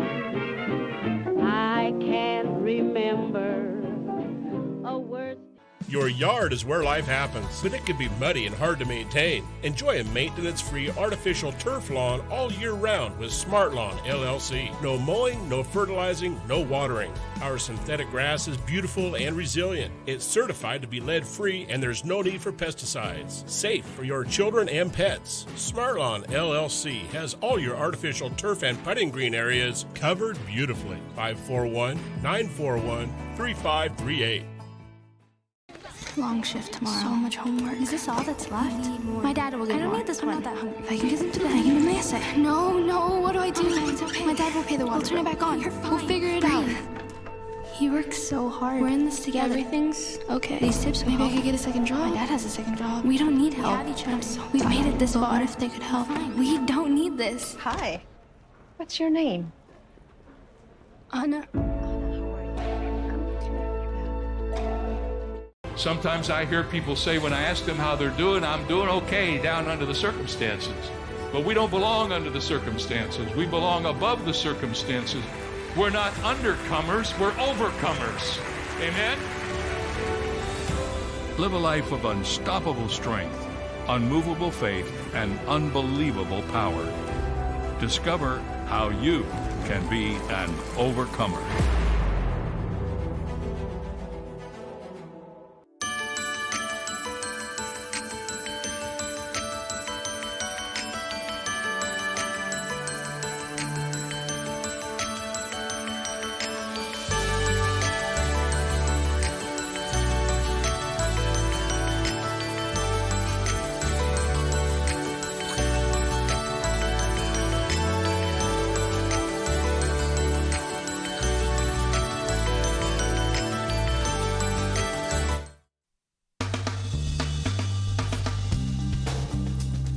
Good morning to you. Happy Wednesday. You got your shopping done? Okay, I don't want to put you on the spot because people are listening and watching. Of course you would ask that. Okay. Mostly. Okay. Mostly done. You can tell me during the break. Okay. All right. Need to borrow some money? I might. Okay, anyway. Okay, got that thing. At 5:30, well, things are changing all over the world. Let's check in with CBN Newswatch and find out now what's happening in the Middle East. This is CBN Newswatch. I want to begin this Wednesday in the Middle East, where the Islamic rebels who brought down the government of Syria could also pose a threat to Israel, as they have proclaimed they will go to Jerusalem. That concern is one reason why Israeli forces have attacked hundreds of targets in Syria, destroying most of its key military power and preventing those weapons from falling into the wrong hands. Chris Mitchell brings us the story. He's reporting from Jerusalem. In a 48-hour bombing campaign, the IDF says it has destroyed up to 80% of Syria's military capability. Named Bashan Arrow after the biblical name for the Golan Heights, the IDF hit more than 300 targets throughout Syria. The IDF has been working in Syria in recent days to damage and destroy strategic capabilities that threaten the state of Israel. The Navy worked tonight to destroy the Syrian fleet, and with great success. Prime Minister Benjamin Netanyahu authorized the strikes to keep Syria's military assets from Israel's new jihadist neighbors, and he sent them a warning.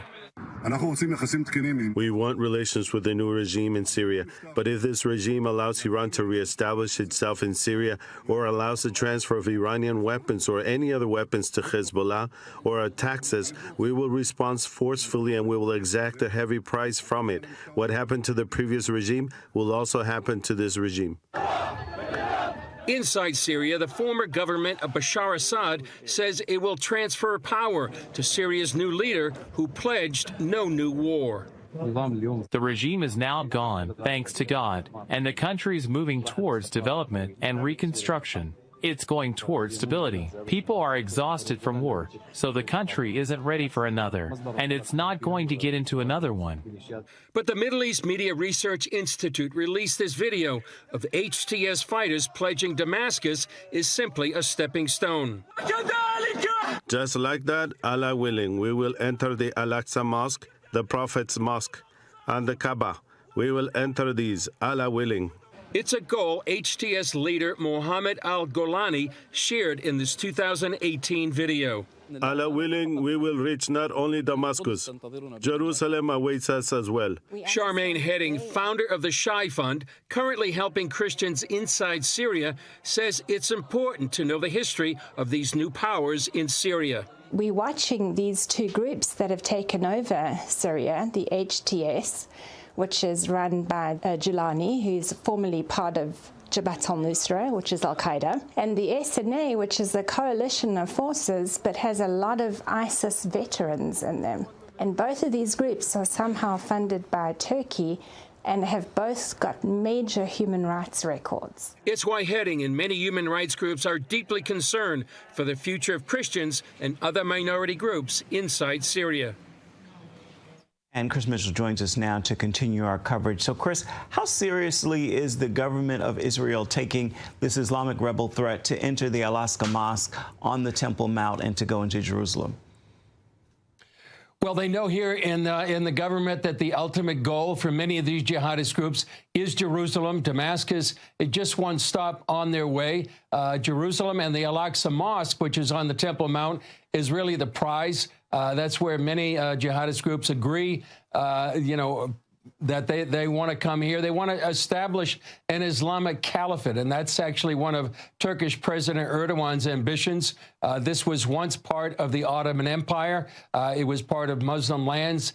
They want to reclaim it. And as he said one time, it's our city. And, the goal of many Muslims, if any land has been under the subjugation of Islam, then it's their duty to reclaim it. It's what Hamas says clearly in their charter, but Jerusalem and actually Hamas's October 7th massacre was actually named the Al-Aqsa Flood. So this is the goal of many Muslim groups to come here to Jerusalem to reclaim the Al-Aqsa Mosque and the city of Jerusalem. Chris, is Israel concerned jihadists could be in charge of the next government of Syria? Well, it seems like they will be. There will be a transition time, but it seems like HTS and their leader is going to be the leader of the new government. And it's why Israel launched this massive bombing campaign, really historic and unprecedented, which maybe up to 70 to 80, maybe even more of Syria's army, not the army, but the infrastructure has been destroyed. That's why they also took over the strategic Golan Heights, the Syrian side of Mount Hermon, which is very important from a military perspective. It's also why they're just maybe 12 kilometers from Damascus, and they've filled in what was this buffer zone, this no-go zone since 1974. They're under no illusion to who their new neighbors are, and they go from one threat from the Bashar Assad regime that was so allied with Iran to another threat, these jihadist neighbors on their border. Can you believe it? Well, there you go. The dynamics of all of this now. You got Syria, of course, them being Israel, certainly disabling the military in Syria. Then you got Turkey over here, and what's he going to do? Yeah. I mean, gosh, this is so biblical. Yeah. The unsettling of the Middle East is beyond human description, you know. All right, speaking of unsettled, but we're getting them counseling. But he can do the weather. With low pressure dropping over our region from the Gulf of Alaska, today in northern Oregon and southern Washington, mostly cloudy with some patchy fog, then a chance of rain with daytime highs in the upper 40s for Vancouver and Portland and mid-40s for Wilsonville and McMinnville. Moving down the Willamette Valley, a chance of rain with patchy fog, then rain with daytime high temperatures in the mid-40s for Salem, Albany, and Corvallis, and near 50 in Eugene. In central Oregon, mostly cloudy and near 47 in Prineville, mostly cloudy, then a chance of rain with highs near 44 in Bend and 42 in Sun River. Over in Boise, Idaho, areas of dense fog, then cloudy and low 30s. A chance of rain with gusty winds today along the Oregon coast with daytime high temperatures in the upper 50s for Coos Bay, Port Orford, and Crescent City, California, and near 55 in Brookings. In southern Oregon, patchy fog, then rain likely in upper 40s for Grants Pass and Medford. Mostly cloudy, then a chance of rain in near 50 in Ashland. In the Klamath Basin, mostly cloudy, then a chance of rain and snow in low 40s. Into northern California, mostly cloudy, then a chance of rain in near 45 in Wairika and 57 in Redding. Partly sunny, then a chance of showers in mid-50s in Chico. Early frost, then partly sunny and 56 in Sacramento. In the Bay Area, patchy frost, then a chance of rain with highs near 60 in Santa Rosa and 58 in Napa. Mostly sunny, then a chance of rain in San Francisco with a high in the low 60s. And today in San Jose, mostly sunny and 68. It's a snapshot of your Wednesday weather on the Dove. Well, look at that. There's a new one. That's the Windsor chair. Looking up the Windsor chair. Really? Yep. Okay. And the lodge is up to the left, up the hill up there. And, and the new Lithia chair, which, by the way, will be fired up this weekend. The new Lithia. Well, thank you, Lithium Motors. Yeah. Wow. Yep. They paid for all that, huh? Absolutely. So that's like a beginner chair? Yeah, it's over on the beginner hill Does it over go there. from here to the wall? No, it's actually pretty long. And now the beginner area actually has 2 chairlifts on it. So you got Sonnet, and then you got the Lithia. But this interesting, that Windsor chair that we were just looking at goes up a real steep hill. I didn't realize when Mount Ashland opened, that was a rope tow. That steep one on Windsor? Yeah. Try hang on to that thing and go up the hill. Any report on the big chair? I haven't heard. The Ariel. I haven't heard a thing. Which is the oldest chairlift, supposedly, on the West Coast. Was hit by a tree. Hit by a tree. Right on the tower. Yeah. Yeah, one of the towers, I should say, anyway. Okay, they'll figure it out. Yeah, well, moving on. Yeah. So, well, on this day in history, a plot to assassinate a U.S. president-elect on foreign soil is thwarted. After being elected on November 6, 1928, President-elect Herbert Hoover, accompanied by his wife Lou Hoover, embarked on a goodwill tour of Latin America aboard the USS Utah. The trip aimed to promote peace and unity among the nations of the Americas. On December 11th, the streets of Buenos Aires, Argentina were charged with anticipation as President-elect Hoover's train prepared to depart. But behind the scenes, danger was brewing. A small group of anarchists led by Severino di Giovanni, intent on stopping the American leader from reaching the capital, had hatched a deadly plan to bomb the train. They believed Hoover's visit symbolized the U.S.'s imperialism in Latin America. However, the Buenos Aires police, vigilant and well-prepared, had caught wind of the plot. As Hoover's train began its journey, plainclothes officers shadowed the suspected anarchists, waiting for the right moment. At a remote station just outside the city, they sprang into action, arresting the conspirators before they could execute their deadly plan. The assassination was narrowly averted, and Hoover's trip continued without incident. After Hoover's inauguration, the Secret Service uncovered another plot against him in Miami and thwarted a potential train crash assassination attempt during a Western tour. The threats underscored the need for stronger presidential security, leading to tighter protective measures for future presidents. I didn't know that. Yeah, and it's interesting, too, because, you know, Secret Service has been under scrutiny recently anyway, especially with the recent attempts on our president-elect before he was the elect. But, so, yeah, the scrutiny still goes on. Wow. All right, 19 before the hour. Now, we just came through December 7th, the recognition of Pearl Harbor all these years later. Well, is it on the mind of college students these days? And can they explain what happened? Well, Will Witt from PragerU goes to the University of Minnesota to find out. What's up, guys? This is Will Witt with PragerU. Today we're at the University of Minnesota. It's the coldest I've ever been, and we're asking people today about Pearl Harbor, its significance, and what they know about it. Let's get started. When did Pearl Harbor take place?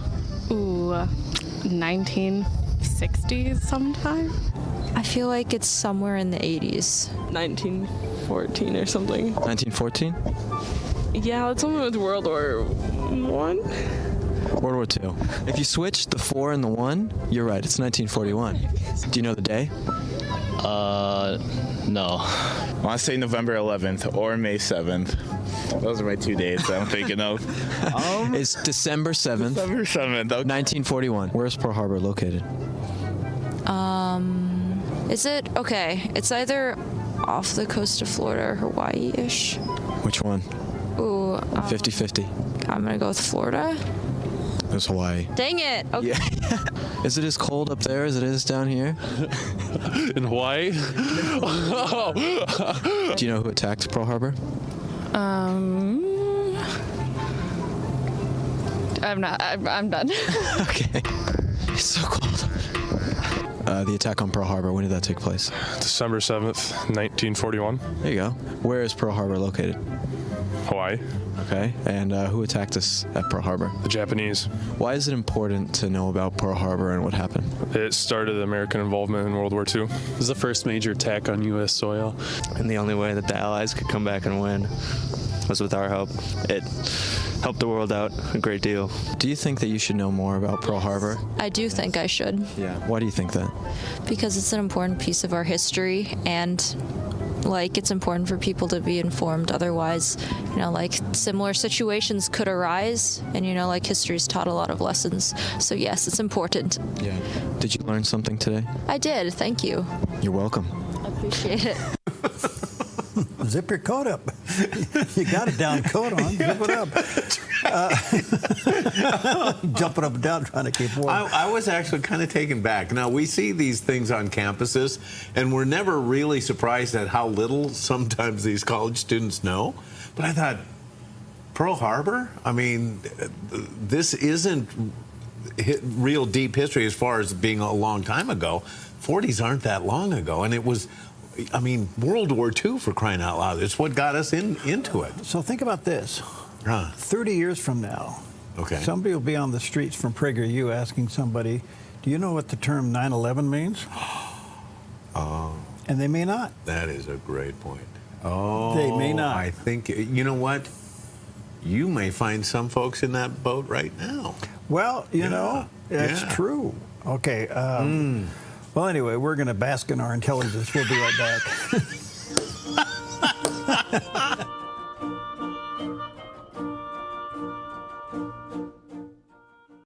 The stars are brightly shining. Angels are rejoicing.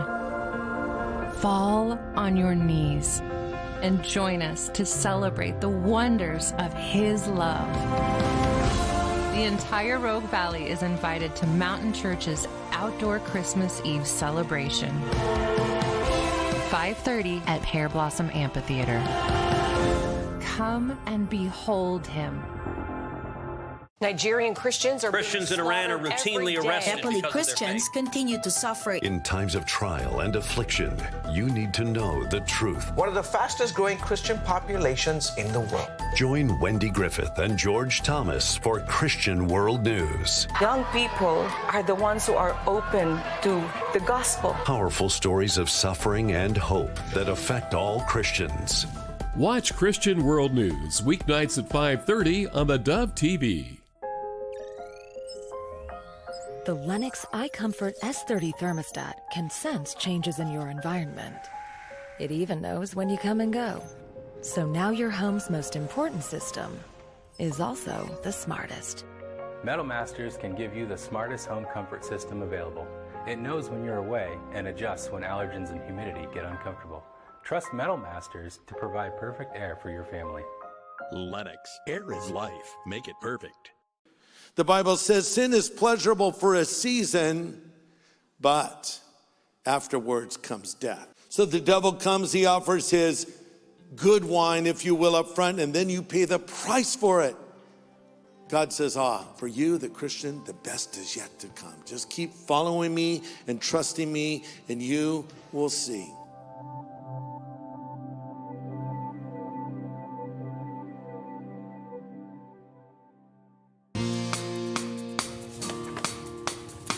Good morning, back at it here on the Dove.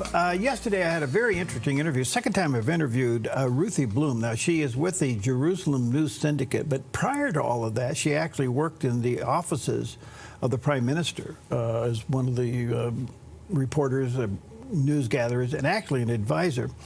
But I did ask her about intelligence of the Israeli military, which is really some of the best in the world. But there were two things they missed. How did they miss October 7th? Yeah. And how did they miss the tunnels and the size of those tunnels from Gaza to Egypt? Yeah. And here's what she had to say. Well, let me tell you, it's been a national trauma since last October 7th.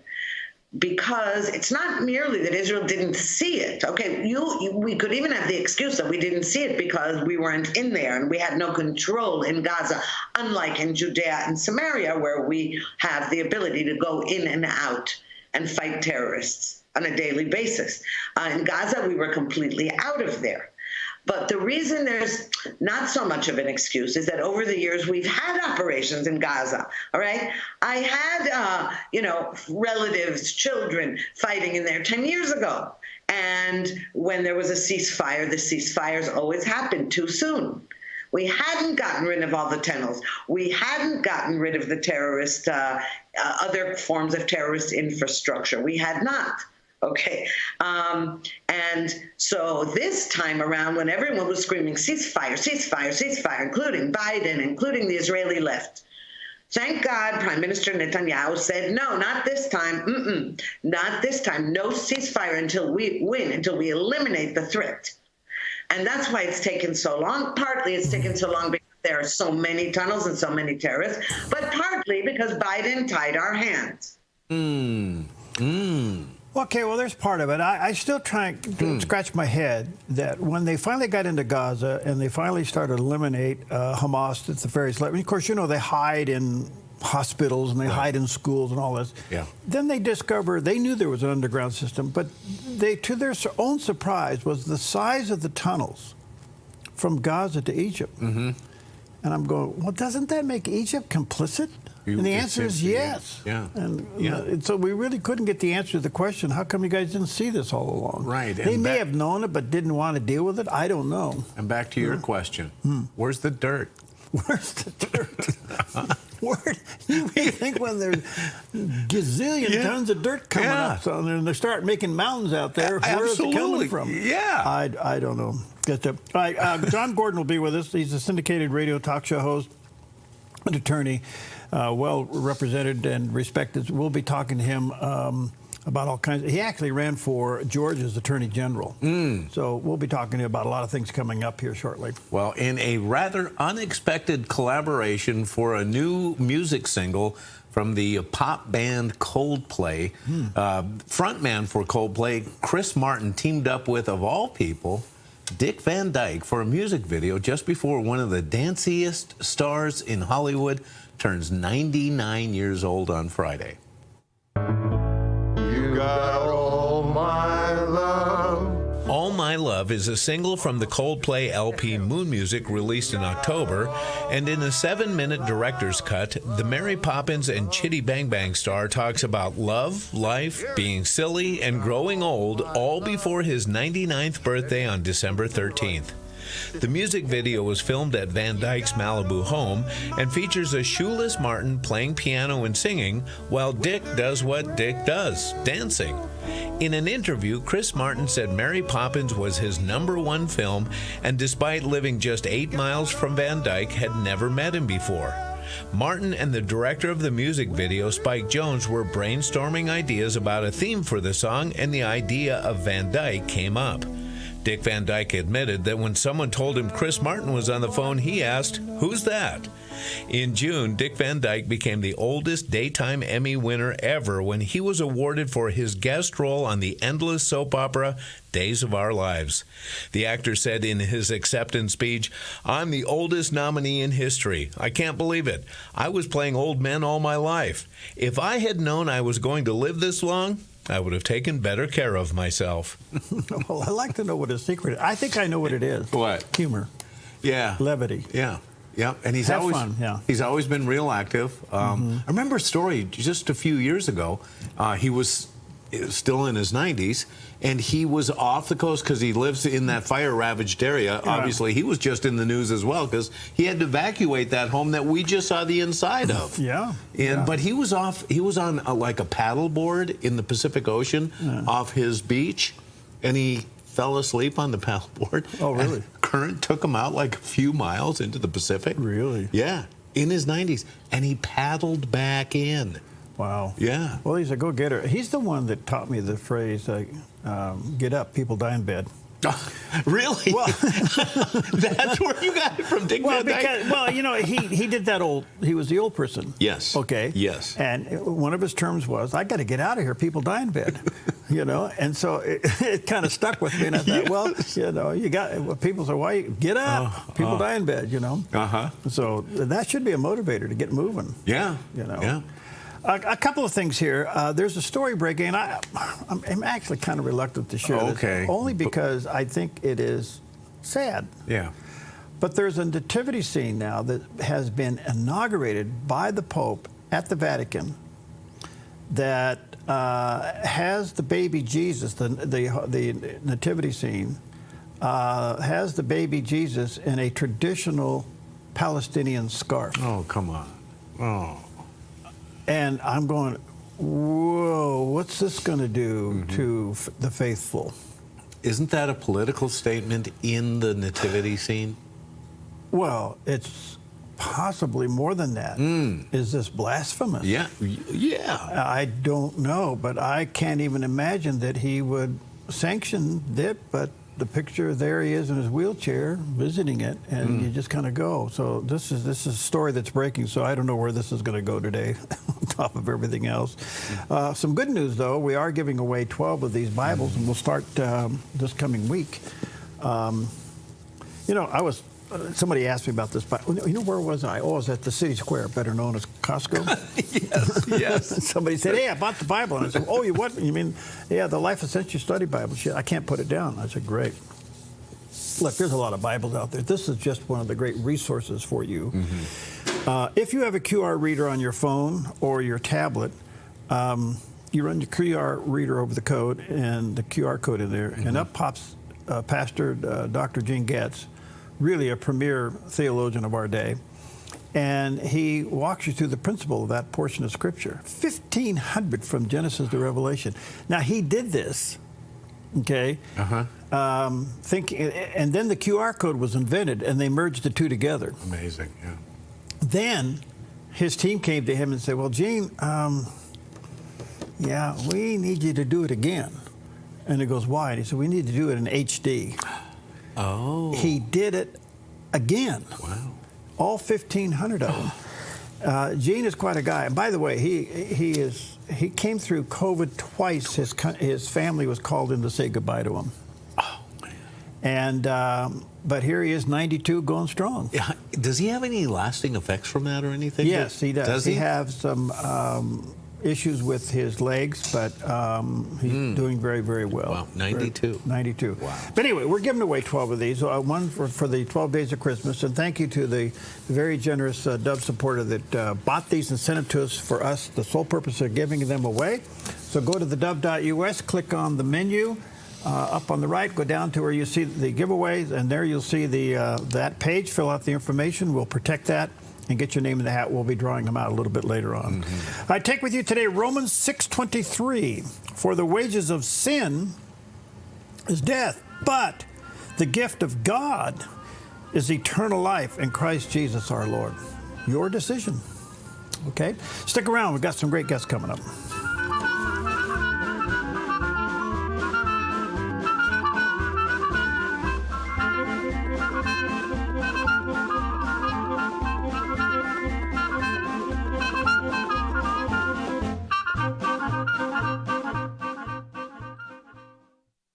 Worried that inflation might burst your retirement bubble?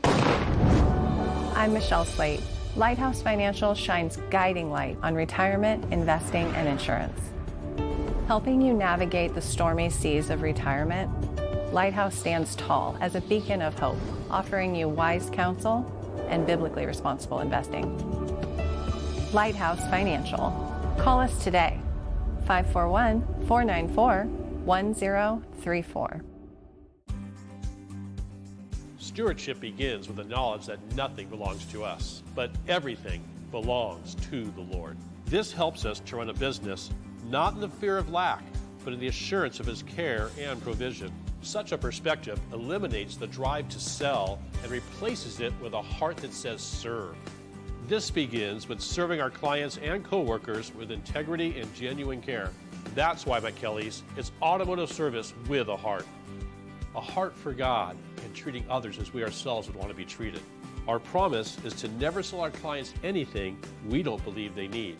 Another is to do all we can to meet other needs, such as shuttle service and loaner cars, or taking the time to really listen, even at times praying with our customers. Sometimes this means sacrifice, going above and beyond. But that's why I work for Kelly's Automotive Service, honoring God while serving people with honesty and integrity. Black Flag Armory offers top brand affordable rifles, shotguns, handguns, and gear. We also offer an array of classes emphasizing safety, self-defense, and accuracy. We strive to provide the absolute best possible experience when buying a firearm. Family friendly for every skill level. Black Flag Armory in Midford and Grants Pass. Online at blackflagarms.com or 541-499-0779. 541-499-0779. I had this thing that I called the slideshow. I had these visions that would pop into my head at any moment. It's River in the pool. It's the ambulances screaming down that county road. It's the doctor walking in saying he's not going to make it. And I couldn't get that slideshow out of my head. It would cripple me, absolutely cripple me. I recognized that there was an enemy speaking to me. I said, Jesus, save me. Watch the 700 Club Wednesday morning at 11 on the Dove TV. What I thought was a complete life was nowhere near complete. But it is now. Learn about adopting a teen at adoptuskids.org. You're watching the Dove TV, encouraging and informative for Salem, Portland, and the Willamette Valley. Seen on KWVT 17 and these Dove TV affiliates.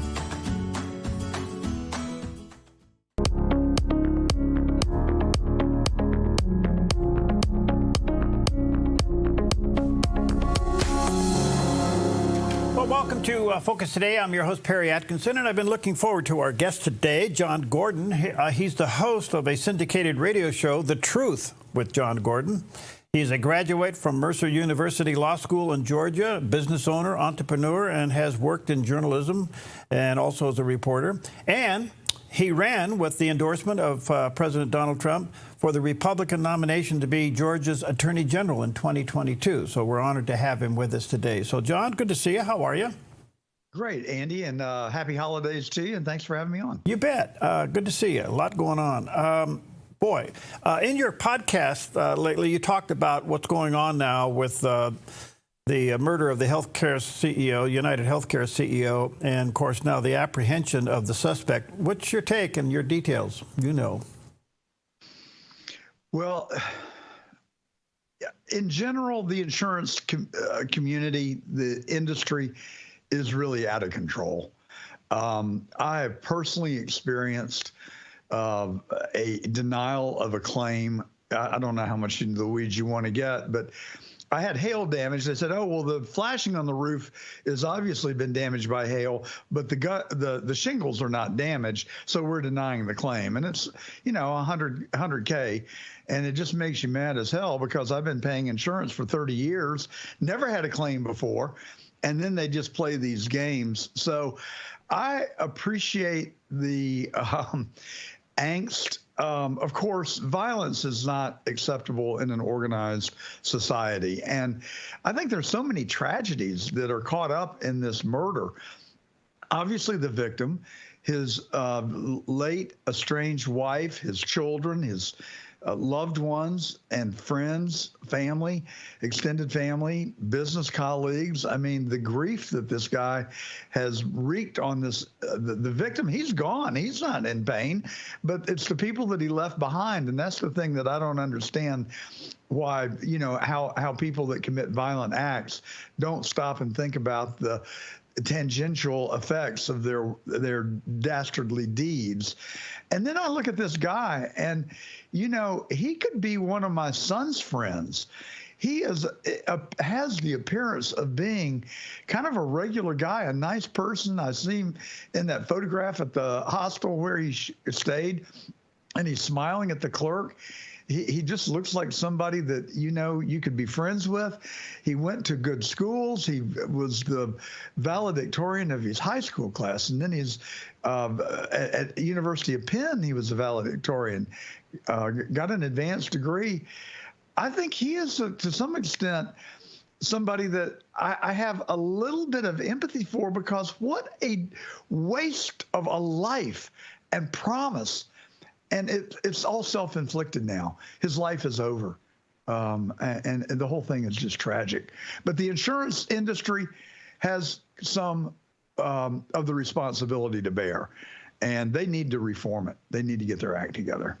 So what I'm hearing you say here, John, is that the motive behind this horrible act is a result of frustrations of insurance in the medical community. And can you be a little bit more specific? Well, on the fact is, we don't know the backstory yet, but we do know that he etched in the bullets, deny, delay, and depose. And I have my best friend is a personal injury lawyer. He deals with the insurance companies every day of his life, and we had a long conversation just a few minutes ago, and he said they are horrible, and that they play games, and that their goal is to collect as much as they can in premiums and deny as many of the claims as they can. That is not the United States that I grew up in. I had a claim 30 years ago, and it was a relatively minor claim. The adjuster came out and spent 30 minutes looking at the damage and said, "Mr. Gordon, I'm prepared to settle with you right here." And he took out the checkbook and wrote me a check. "Thank you very much." And it built such loyalty in me for that company. I would never leave them. But the whole model is turned upside down now. The supposition is that he was denied an insurance claim. And I think he said that you're housing and taking care of illegals, and you're denying me coverage on a claim that is bona fide and genuine. And so I think that is the basis for that violence that he committed, but we won't know for a while, I think. He's yet to be extradited to New York. Probably will happen, even though he's fighting that extradition. But if it gets into New York, that'll be into District Attorney Alvin Bragg's arena. How do you think that may go? Oh, I think the public outcry is such that Bragg can't even walk away from this one. But Bragg needs to go, I can tell you that. I mean, this guy has embodied the notion of lawfare. He has abused his authority recklessly. And what he just put this young man through, Penny, who is a good Samaritan. You know, I've watched the interview with Penny and Judge Jean on Fox last night.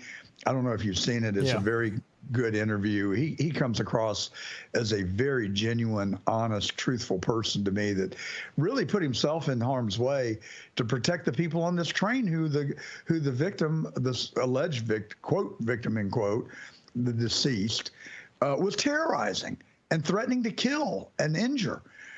It's just so wrong.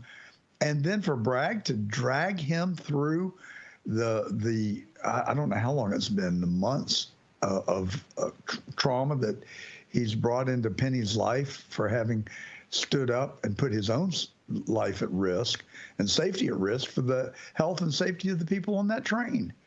It is a horrible miscarriage of justice. You ran for Attorney General there in Georgia. How would New York remove their Attorney General? How could that happen? If I'm not mistaken, I don't know factually. I believe that the governor has the power to remove him. And I don't know what the justifiable causes for removal are. I would think that abuse of authority and violation of oath of office would be a justification. I don't know why Brian Kemp hasn't removed Fani Willis yet. I mean, you want to talk about somebody who shirked his duty.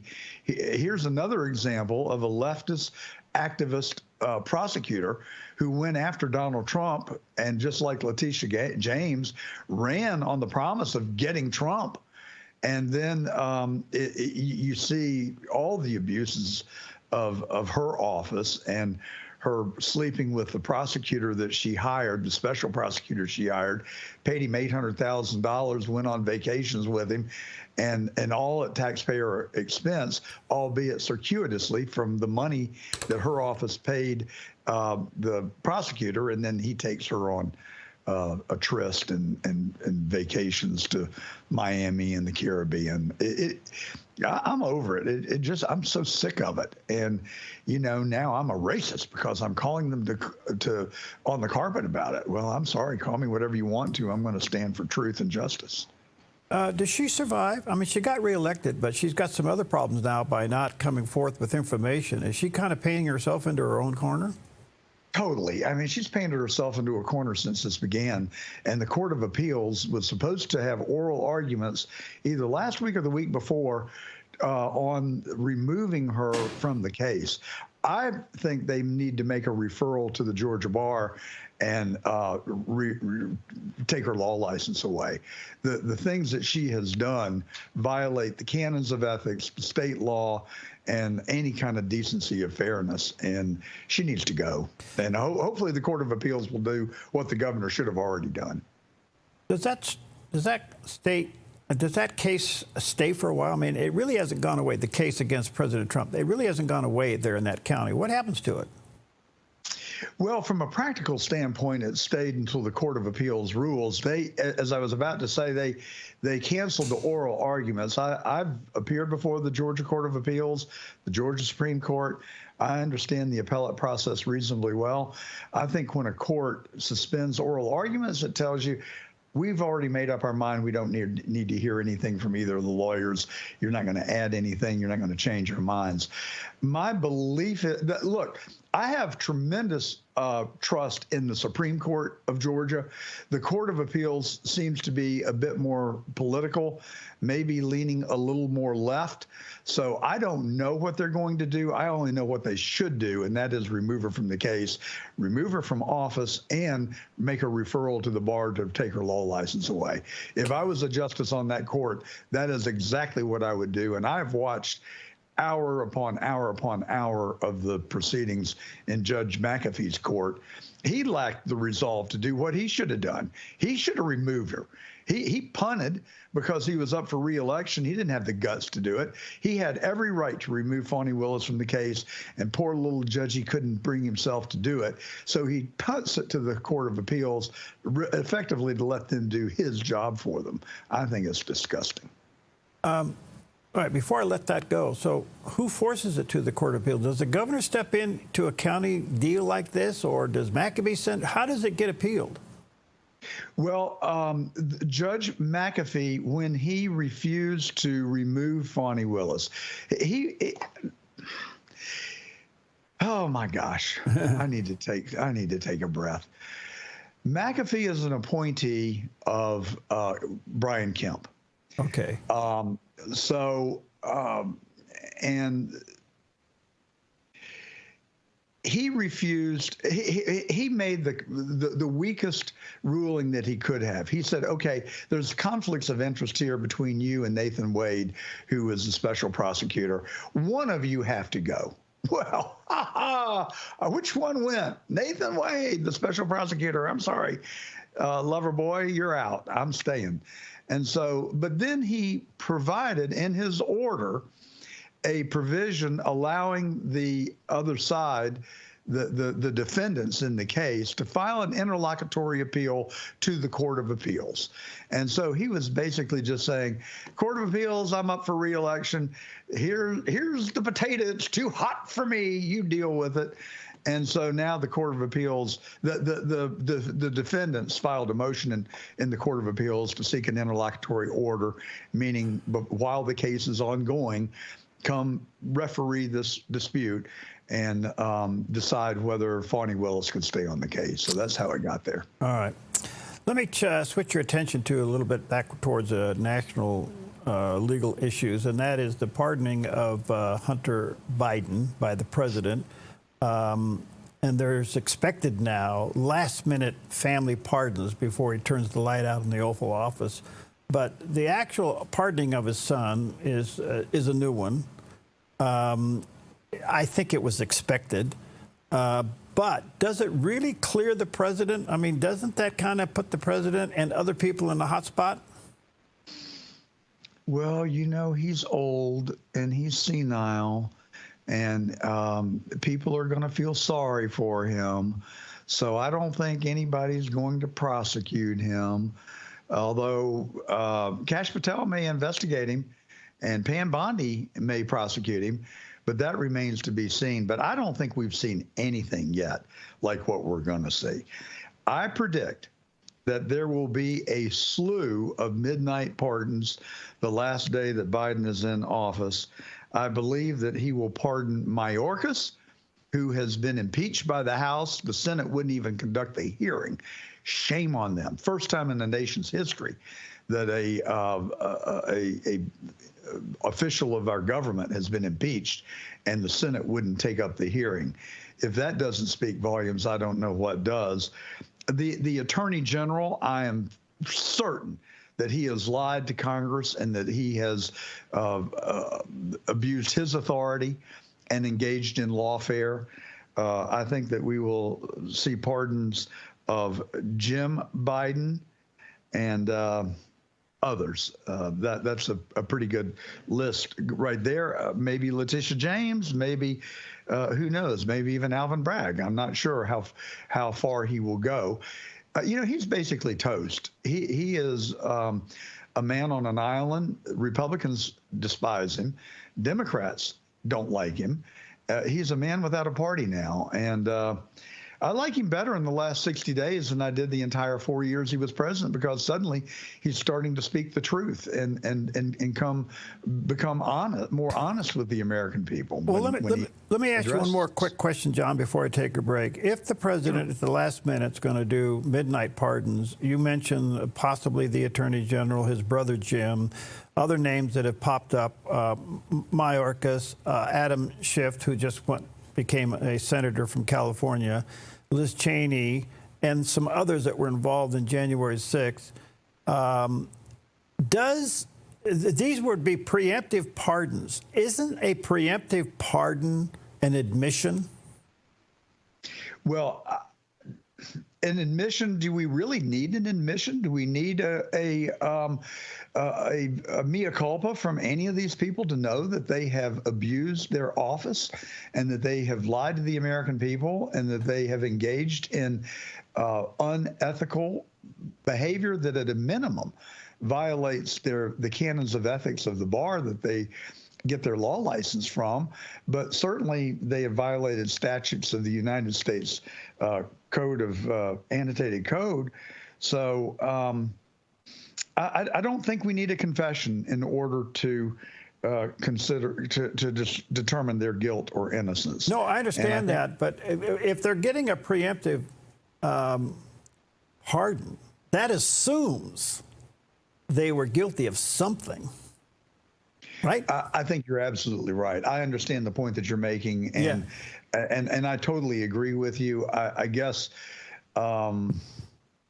it's kind of like a windshield wiper on the way out of the White House. Let's just clear all the dust off the windshield and move forward, and so that they're not going to have to deal with what they put their political opponents through for the last 4 years. All right, let me take a quick break. Delighted to have with us today John Gordon. John is the host of his own radio program called The Truth with John Gordon. He previously was a Republican candidate for the Attorney General there in the state of Georgia and did receive President Trump's endorsements. Well, we got more to talk to him about when we come back.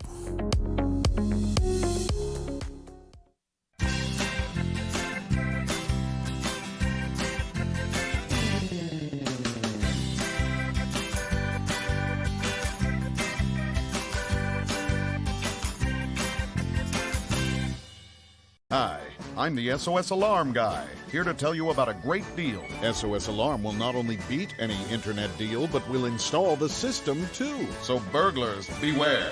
SOS Alarm for security and beyond. Hi, Dad, father and son jewelry. Looking for engagement rings?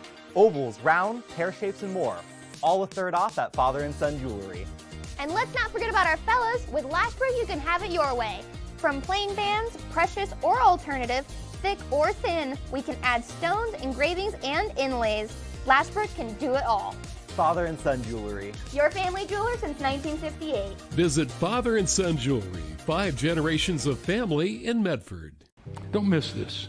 After being stripped, beaten, locked, and left to suffer, Paul and Silas were praying and singing hymns to God.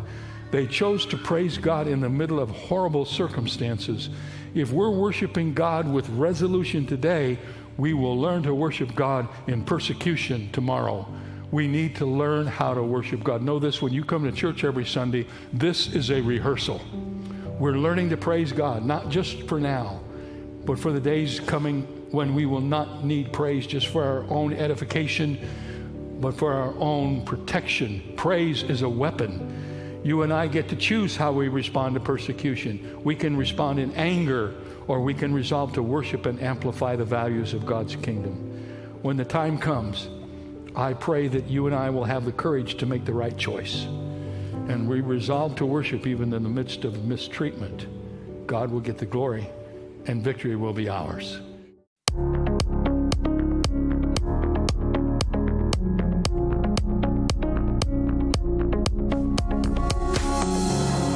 Okay, welcome back, and delighted to have with us today John Gordon. He's the host of a syndicated radio show called The Truth with John Gordon. I understand you can go to youtube.com/John Gordon Truth to listen to that. He's a graduate from Mercer University Law School there in Georgia. He ran for the Attorney General position there in 2022 with the endorsement of Donald Trump. So he's quite the guy. He's on top of a lot of things.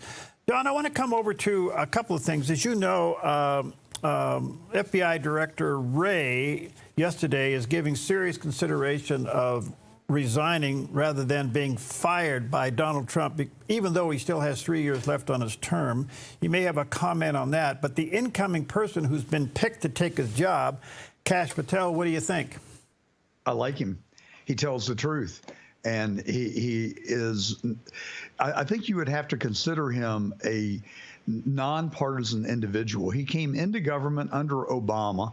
He was there for 4 years. He stayed under Trump, and he exposed the Russia fabricated hoax that was bought and paid for by Hillary Clinton and orchestrated by Perkins Coie law firm, and enabled by our own FBI and federal government. I mean, I don't know, Andy, what you think, but I worry that this country has seriously lost its way. And I've been a student of the assassination of John Kennedy since I was home from the 4th grade on November 22nd, 1963. We have got to have a cleansing in America today. All the secrets, all the lies, all the bad deeds have got to come out. The people that have done them have got to be held accountable, at least exposed at a minimum, and get this country back in a position of moral leadership for the world. Otherwise, we are going to face some dire times ahead. So the short answer to your question, yes, Kash Patel, I think I have met him. I've spent some time with him. I have pretty good instincts on people, I think. And I think that Kash Patel is going to go in there and be a fighter. I think he's courageous. I think he loves the country that he was privileged to grow up in. And I think he's going to do his best to get this country back on the right track with Donald Trump. He's got a tough job. He's got to maintain the current investigations that are underway and yet clean house. That is almost an impossible task. How does he do it? Well, I tell you, we've got an ally that we've never had before.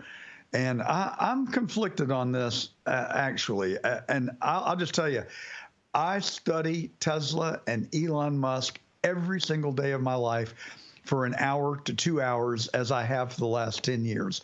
There is no one on earth that I admire more than Elon Musk. I think he is a brilliant, truthful, patriot.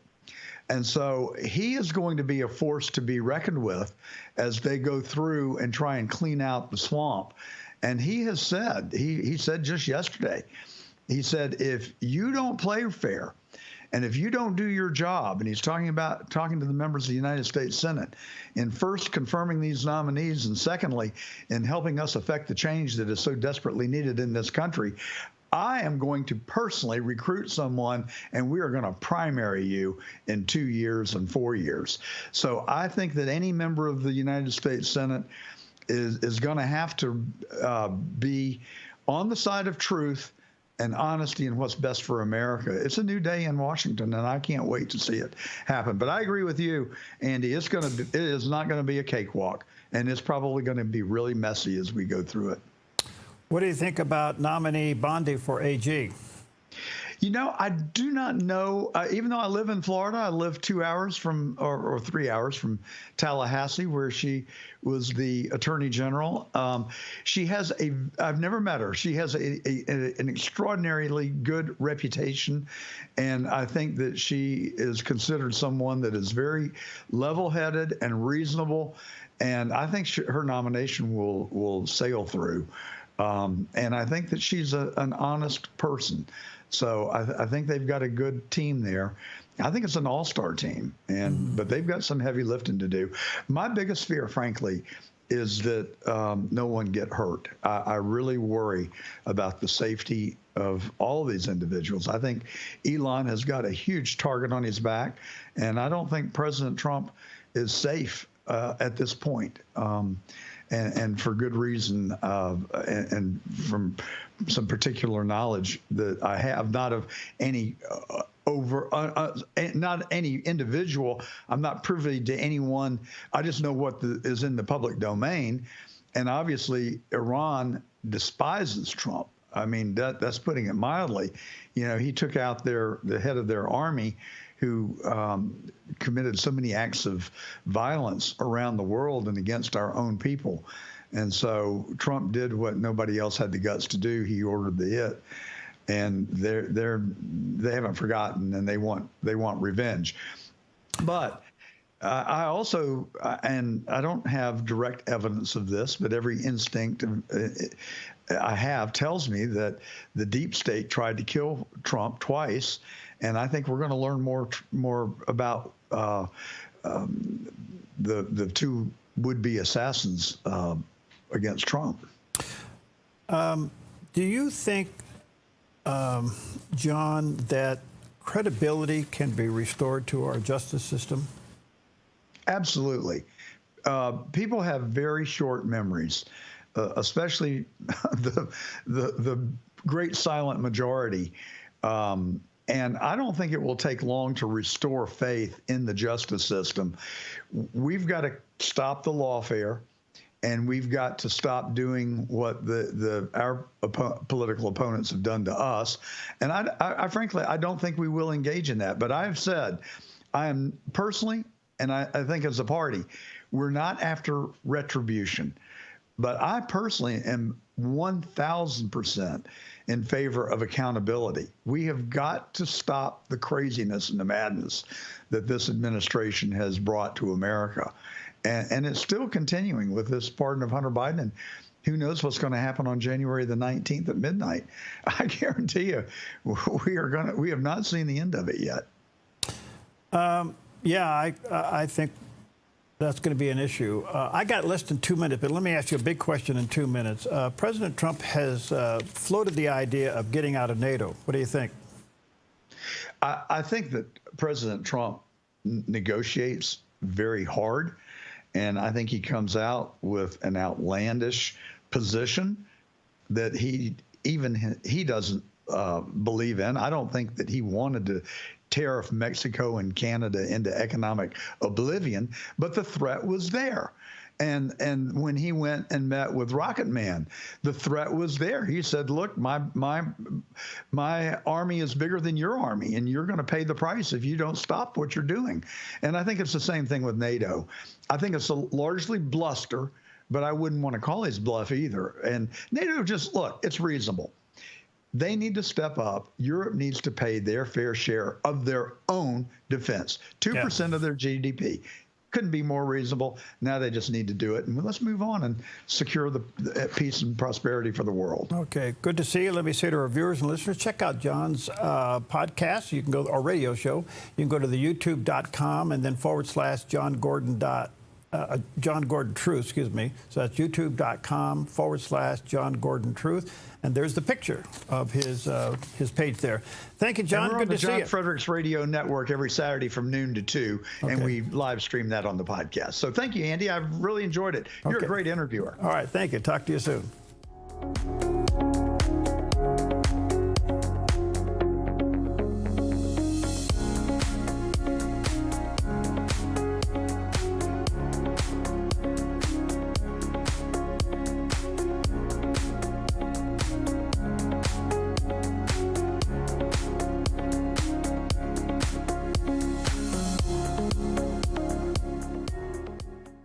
The stars are brightly shining. Angels are rejoicing. Fall on your knees and join us to celebrate the wonders of His love.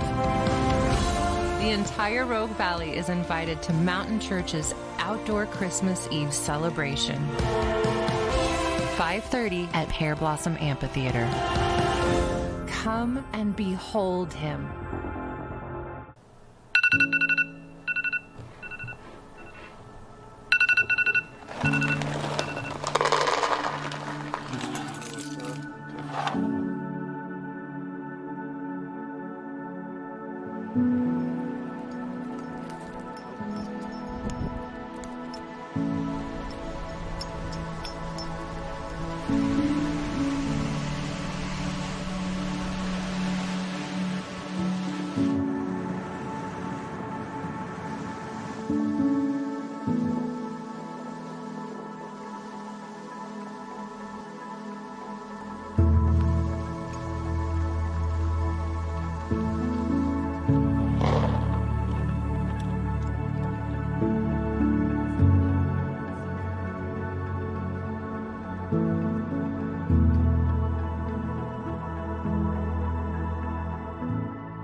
What kind of life are you living?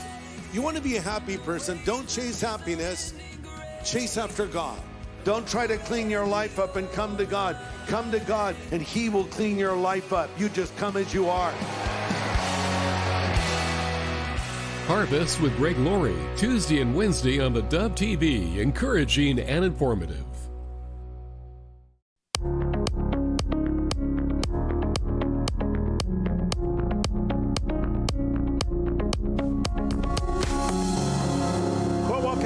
And delighted to have back with us Dr. Tim Murphy. He is really a special person. He's a licensed psychologist and a clinical director there at Fortis Future, which is a center focusing on the care of veterans, military, and first responders with PTSD.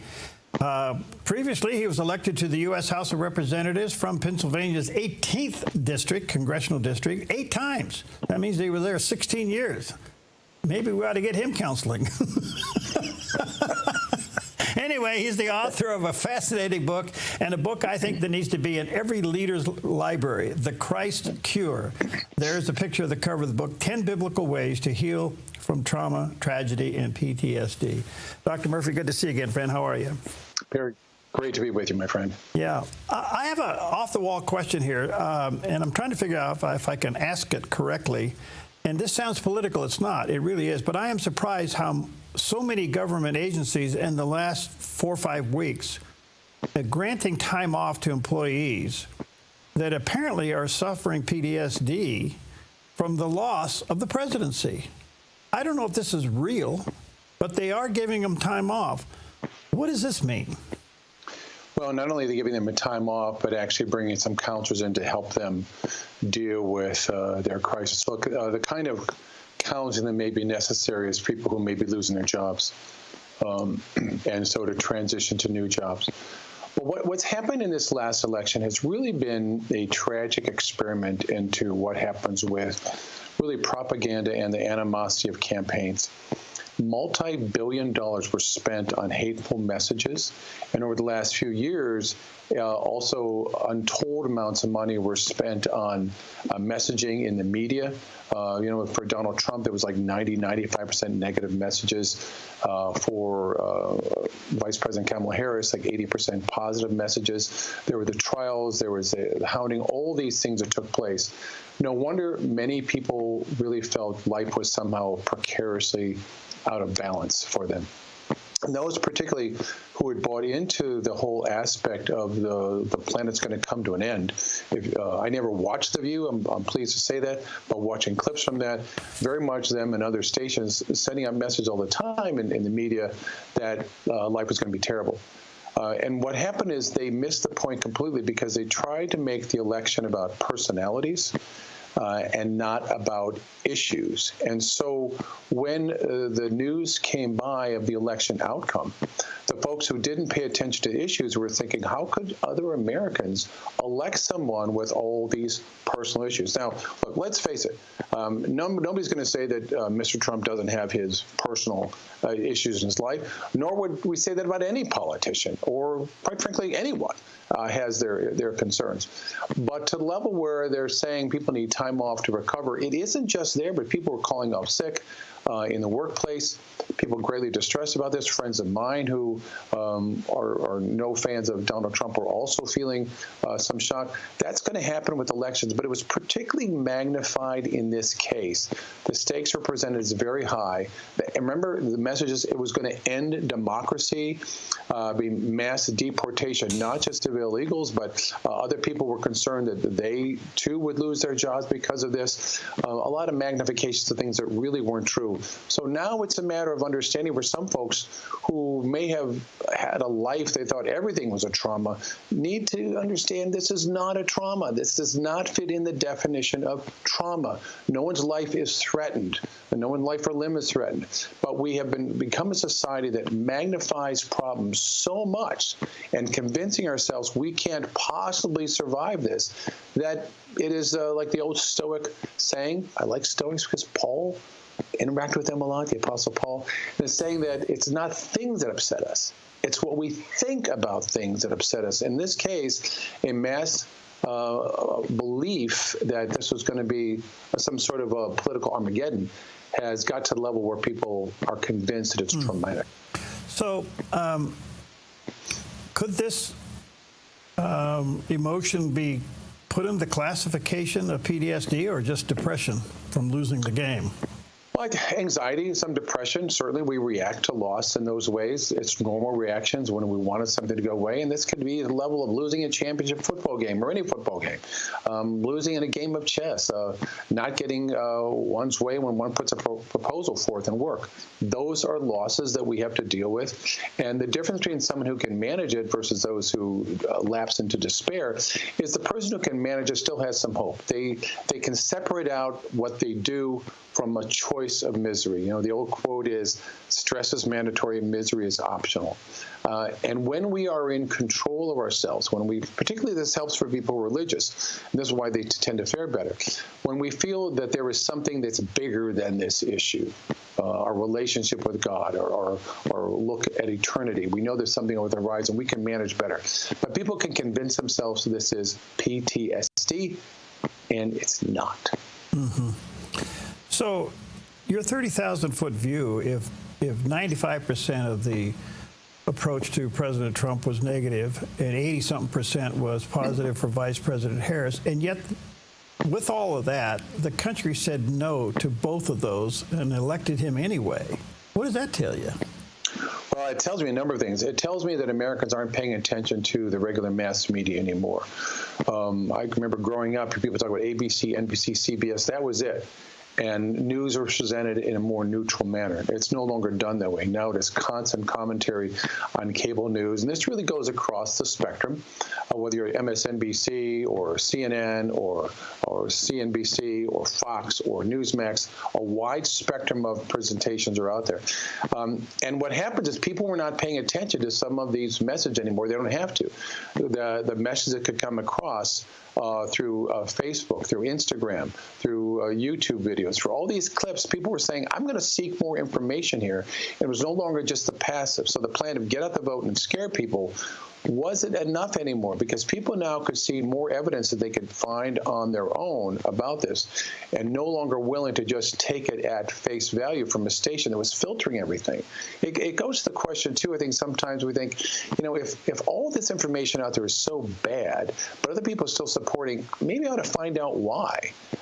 And this is where people thought, regardless of all this, they tell me that the economy is doing great, but I can't afford groceries. And we realized there was a selective, when they looked at the GDP, they said the GDP has gone down, but that's because it was including such things as the cost of television and cell phones. Whereas the food costs have gone way up in the cost of butter and margarine and eggs and ground meat.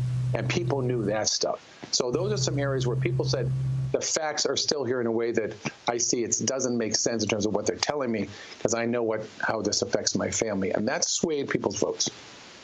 One last question in this vein. How should we guard our hearts from hate? Oh, well, this is really important. Thank you for asking that, because we could have been churned up to a great extent out of hate. And I say stick to the issues. We can like or dislike the issues. We should be able to discuss the issues, not just debate and not argue, but to discuss. And when we can do that, that means we haven't let our emotions turn our hearts towards despair and anger and hatred. If we can remain neutral there and say, my hope is in the Lord, my hope is somewhere else, but on this I can talk about it, we don't have to get caught up in hatred.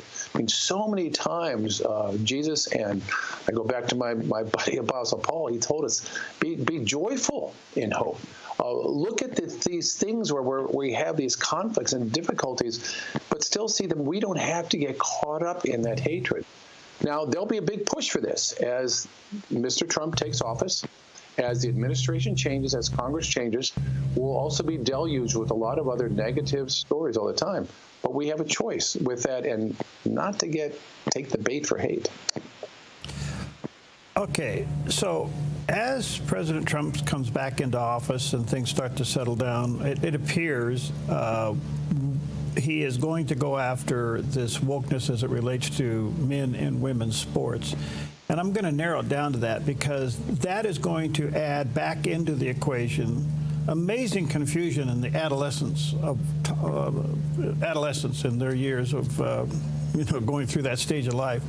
How do you think that's going to impact people when they're going to reverse policy on that? Well, it's important to do this. So we have to understand it's not just a man playing on a women's team. It's a man saying he's a woman playing on a women's team. And what we've done in the last few years, and a big culprit is my own field of psychology, has bought into something of a mass delusion. Now, those seem like strong words, but I believe it to be true. I may have mentioned to you before, the Pennsylvania Psychological Association, my psychological association, decided a while ago to ban any discussions on daily email change or information from things that challenge their beliefs, their points of view with regard to gender dysphoria. That children can make a decision and you let that decision sit on face value. The psychologist talking to a 5 or 6 or 10 or 12-year-old, if that boy thought he was a girl thought he was a boy, then you would take that at face value, as opposed to do some real diagnostic workup and say, are we talking about anxiety? Are we talking about depression? Are we talking about just the confusion of growing up as a teen? Well, what happened is you had this all the way up through the administration, where you had member of the Department of Health Administration, a man who dresses as a woman, thinks it's a woman, her choice to do those things, his choice to do those things. But when it came to youth, this pressure for children to change their gender, where parents and teachers and school administrators and public officials are saying it's okay. Governor Walz saying that there needed to be tampon dispensers in restrooms, as opposed to saying this isn't right. There's something wrong here, and we need to help these kids for their issues, but not buy into this. So when the president says that's one area where there is government choice on this, you can say in sports, to fit in with Title IX, you can't have boys on girls' teams to do these things because you end up hurting girls' ability to compete and physically hurting girls. So this is an important issue, but it's one part of a bigger battle with how we handle the whole gender dysphoria issue and stop ignoring data that otherwise people say, oh, it's clear-cut, it's there. It is not clear-cut. I have not seen, heard, or even talked to an older, happy transgender person. I have. Well, you don't see them. You don't run into them. What's going on here, Coach? Well, there's, you know, it's interesting because as I'm reading articles in this topic area, they oftentimes say that virtually no one who has transgender surgery regrets it. Now, that's a comparison. I think even like 20 or 30% of those who have bariatric surgery, the tummy, the stapling, things like that, about 20 or 30% may have that. People have plastic surgery in some sort of enhancement, augmentation, or reduction. A percentage of them regret it. But they'd say, oh, but virtually no one who is castrated, has a hysterectomy or mastectomy, virtually no one's unhappy. Well, that simply is not the case. And here's how the data is distorted. When you look at some of the actual studies, like a massive study that came out of Denmark, hopefully I'm quoting this right, they said that years later, when they look at thousands of people, years later, they find that the suicide attempt rate that required medical intervention, so these are not suicide attempts that required no intervention, but those that required some intervention, it's about 7 times higher for the transgender population, and suicide attempts that led to death was about 3.5 times higher. Well, that's telling me that they're not happy. And it's not just a reversal, but it's a reversal towards a wish of death. But some of the data that the psychologists, scientists, and physicians will point to say it's really okay because there's no problem with that. That's a dramatic issue that I'm hoping the president will pay attention to.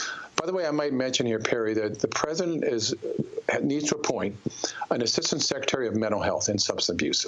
This is a position I created in my legislation, mental health reform legislation that was signed into law in 2016. We did that because there needed to be elevated to that position someone in the government who really was going to pay attention and worked aggressively and directly to deal with such things as reduction of schizophrenia, treatment of that, improved research. What has happened over the last 4 years is they've spent more time on helping the LGBTQ community, looking at anxiety and depression and some of those stresses, or looking towards mental health and happiness. And some of those things, I get it, but totally ignoring things like schizophrenia and psychosis, saying, a friend of mine who attended a conference said that some of the representatives are saying, there's no cure for schizophrenia, so we're not going to focus on that. Look, these are things we need to be paying attention to.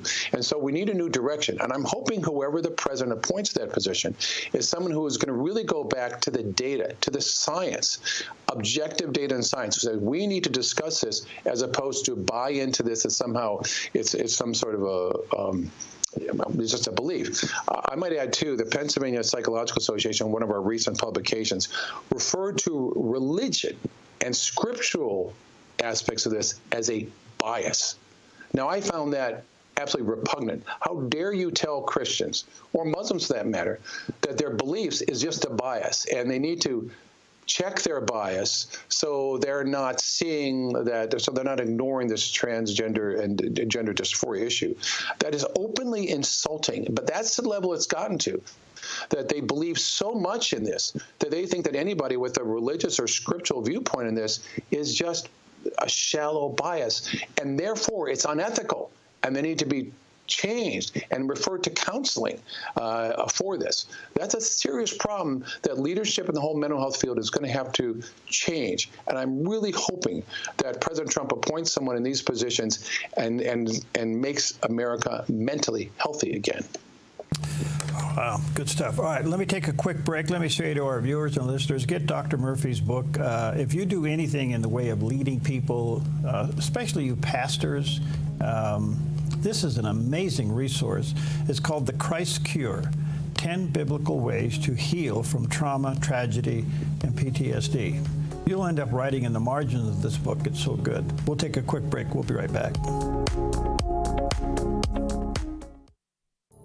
It can be puzzling assembling all the right pieces for your insurance needs in retirement.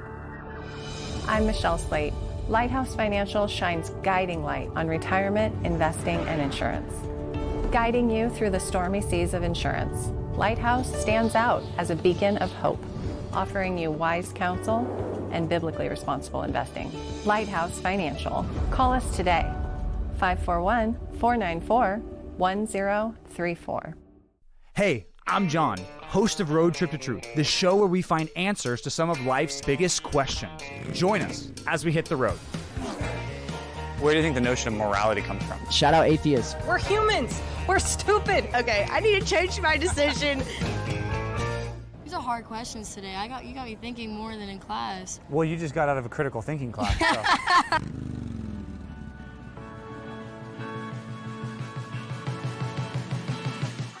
Hi, I'm Perry Atkinson. The Dove has an important year-end need to raise an extra $217,000 to keep the Dove soaring on TV, radio, streaming worldwide.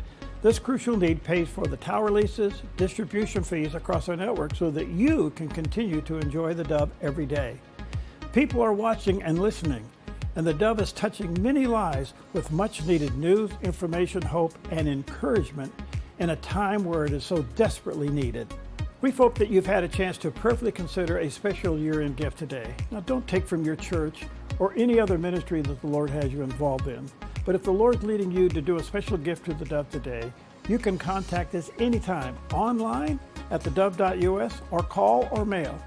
Call today at 541-776-5368. Together, with your help, we can continue to bring the love of Christ to a world that so desperately needs Him.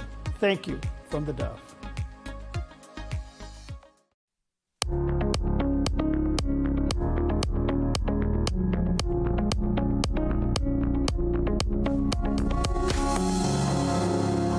Always an honor to have with us Dr. Tim Murphy. He's a licensed psychologist. He served in Congress for 16 years. He does have a website, drtimmurphy.com, and his book. I can't say enough about this book, The Christ Cure, 10 Biblical Ways to Heal from Trauma, Tragedy, and PTSD, is a must for your library. Check it out online. Check out his website, drtimmurphy.com. So, Dr. Murphy, I realize that trauma, tragedy, and PTSD, these are all major things in people's lives. Some of them we have created by violating nature and nature's God directly. And I have never seen a case where we violate nature, and in particular violating nature God, where things turn out well. Why is there such a push to deny that? I don't know, some level of mass delusion. It really is a matter of we don't want to accept things as they are. And there are some things that are just that way. I mean, if anybody could make things happy and well, Jesus could have told the apostles, hey, I'm going to protect you guys. Everything's going to be great. Go live life and be joyous. Instead, he said, life's going to be tough. People are going to doubt you. You will be tortured. You'll be killed, all but one of you. And it's going to be very tough, but you got to do it anyways. They didn't say, I'm out, I'm checking out, I'm going to go for the easy life here. And that's how things go. I don't know if there's a movie out now, Bonhoeffer. I don't know if you've seen it. Marvelous movie. But what this pastor did and what he was able to challenge, despite the Nazis being after him and eventually killed him, was absolutely amazing because he had courage. He went against what they saw as nature. The Nazi belief was, they even changed their Bibles, that Jesus was Aryan. They got rid of the Jews. All these things that they did biblically to rewrite things because they wanted to change the way nature was. They wanted to change the facts. We perpetrate this in other areas where we will ignore even the science and call anything else a bias and work against it. Is that human tendency to say, I don't like the way things are, so rather than I'm changing, I'm going to pretend the world changes. Here's another example in everyday life. A person who has a drug or alcohol problem, someone may say to their spouse, look, I see you every day you come home. I hear the sound of you cracking open another beer. You drink several every day. I'm really concerned about that. And what that person who is an alcoholic or drug user may come back and say, yes, but I don't drink that much. Or I know people who drink more. Or I can still make it to work. Or I'm not in the gutter. I'm not homeless. I can hold my liquor. And who are you to tell me anyways? What they'll do is they'll deny a whole host of realities. They'll change words to fit their reality. They'll ignore facts in their face so that they don't have to be the one to change it. And they'll also create an argument with their spouse and say, well, I only drink because of you. If you changed, I would never drink. This is one of those human tendencies to find the easy way out when the best way out is to accept what we cannot change and instead turn towards our faith to faith has a real positive value in accepting and believing and hoping for the future. That's where things can change in ourselves. But it's delusional to think I'm just going to keep changing reality. Wow, good stuff. All right, let me ask you another question, kind of shift gears a little bit. There appears to be a significant change coming to the FDA and the CDC. Hope so. What's your take and what's your hope? Well, I'm hoping that a couple of things that happen with the Food and Drug Administration and the Center for Disease Control is they get back to their mission and understand to protect us. There's very strong lobbies in Washington, D.C. for big pharma and for the food and big agriculture. And it's not necessarily the best health for us. Not every psychiatric problem needs medication. Medication has been very valuable in many areas. I absolutely support that, but not for everyone. We've seen huge increases in the number of people on antidepressants, anti-anxiety drugs, and sometimes the best way to treat mild depression is exercise, healthy eating. But let's go to this too about eating. We are an obese society. And although someone may say, well, are you fat shaming? Look, a lot of us are just fat. Too much weight. We're overweight. And how does that happen? It isn't just a matter of some genetic principle there too, but a lot of it has to do with the foods we eat. If you've ever traveled through Europe, and I've talked to people all the time that say, gee, I'm in Italy, I'm eating pasta and pizza every day. I don't feel that full. I don't gain weight. What is different there? Different additives and chemicals and pesticides and herbicides and insecticides sprayed on foods and other aspects there, and how it's processed and all the chemicals that are in there are massively different than what's in the United States. Looking at the difference between something as simple as a soft drink in Europe, which may be carbonated water and flavoring, versus here, carbonated water and flavoring and several other chemicals, those have a cumulative effect. And we have to see what that does to our physical health with obesity and diabetes and the huge increases in that, and the impact upon chronic illnesses and other mental health aspects. So I'm hoping that this is really a welcome and hard-nosed look at what we are consuming that we have very little choice in, rather than eat it and suffer chronic illness and obesity. So I'm looking forward to some shakeups here. So those are big lobbyists they're up against. You think they'll win? Well, let's see how determined the president and the new secretary of HHS, Mr. Kennedy, is. I think that there we have, and also the Secretary of Agriculture, that we have some real opportunities within all this to make some changes. And I think the public will be on their side. When people start to say, you know, I try and have a good life. I'm exercising, I'm doing other things, but I'm told all the time, sit and watch TV all day and then and eat their foods and drink their liquor, and somehow life's going to be better, but then also watch all the commercials on TV about all the medication I have to watch. I'm thinking this is going to be good for America. I hope what also happens is a very strong public information campaign that we can be watching those things across a wide range of media to encourage children to get up and get out and get healthy and exercise, put that back in the schools. President Kennedy, when he was president, had a huge program about fitness and taking the president's physical fitness test. He had a number of push-ups and jumping jacks and other things that kids had to do. It was pretty intense. We don't see that stuff anymore. We know kids improve in their intelligence, their IQ, their school performance when they're physically active, less stress reactions, less depression, less anxiety. So I'm thinking as the American public is more aware of what impact these things have upon them, it's going to be much better off. In addition to what you just said, what else would you like to see the incoming administration do to support families and children? Well, in the area of counseling, my field, I'm hoping this president will lift the subtle ban on such things as faith-based counseling. A number of states have gone after counselors who used a faith-based approach, and especially when it comes to things like gender dysphoria or other LGBTQ issues. People need an option to go to counselors who are faith-based, not to be told we cannot practice as it is. That's the patient's, that's the client's intent. And clergy knows that they can't handle these problems. They're not trained in it. So I'm hoping the president will open the doors in this again, allow people to have the counselors they want, get counselors the training they need, and even within the Department of Faith-Based Initiatives in the federal government, that they'll also see this as an area where that can be enhanced and work more with the mental health agencies to improve that access to care. One last quick question, Dr. Murphy. Can you just give us a little bit of a key component or components to faith-centered approach to mental health? Yeah, it is understanding that there's some illnesses that are very physically bound, and brain diseases, schizophrenia being one of those. But a lot of things like, such as a chronic illness that's associated with depression, anxiety. Part of dealing with that is also taking a faith approach to pray and understand the value in faith.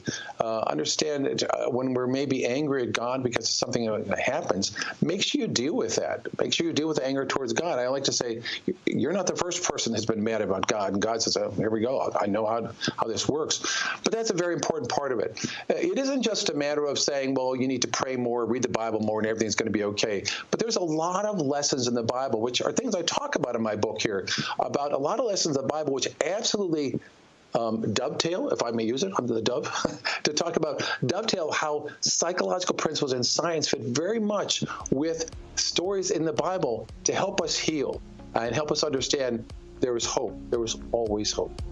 All right, go to drtimmurphy.com. That's the website, and check out his book, The Christ Cure, 10 Biblical Ways to Heal from Trauma, Tragedy, and PTSD. Thank you, Dr. Murphy. God bless you, my friend, for being there. Thank you. God bless.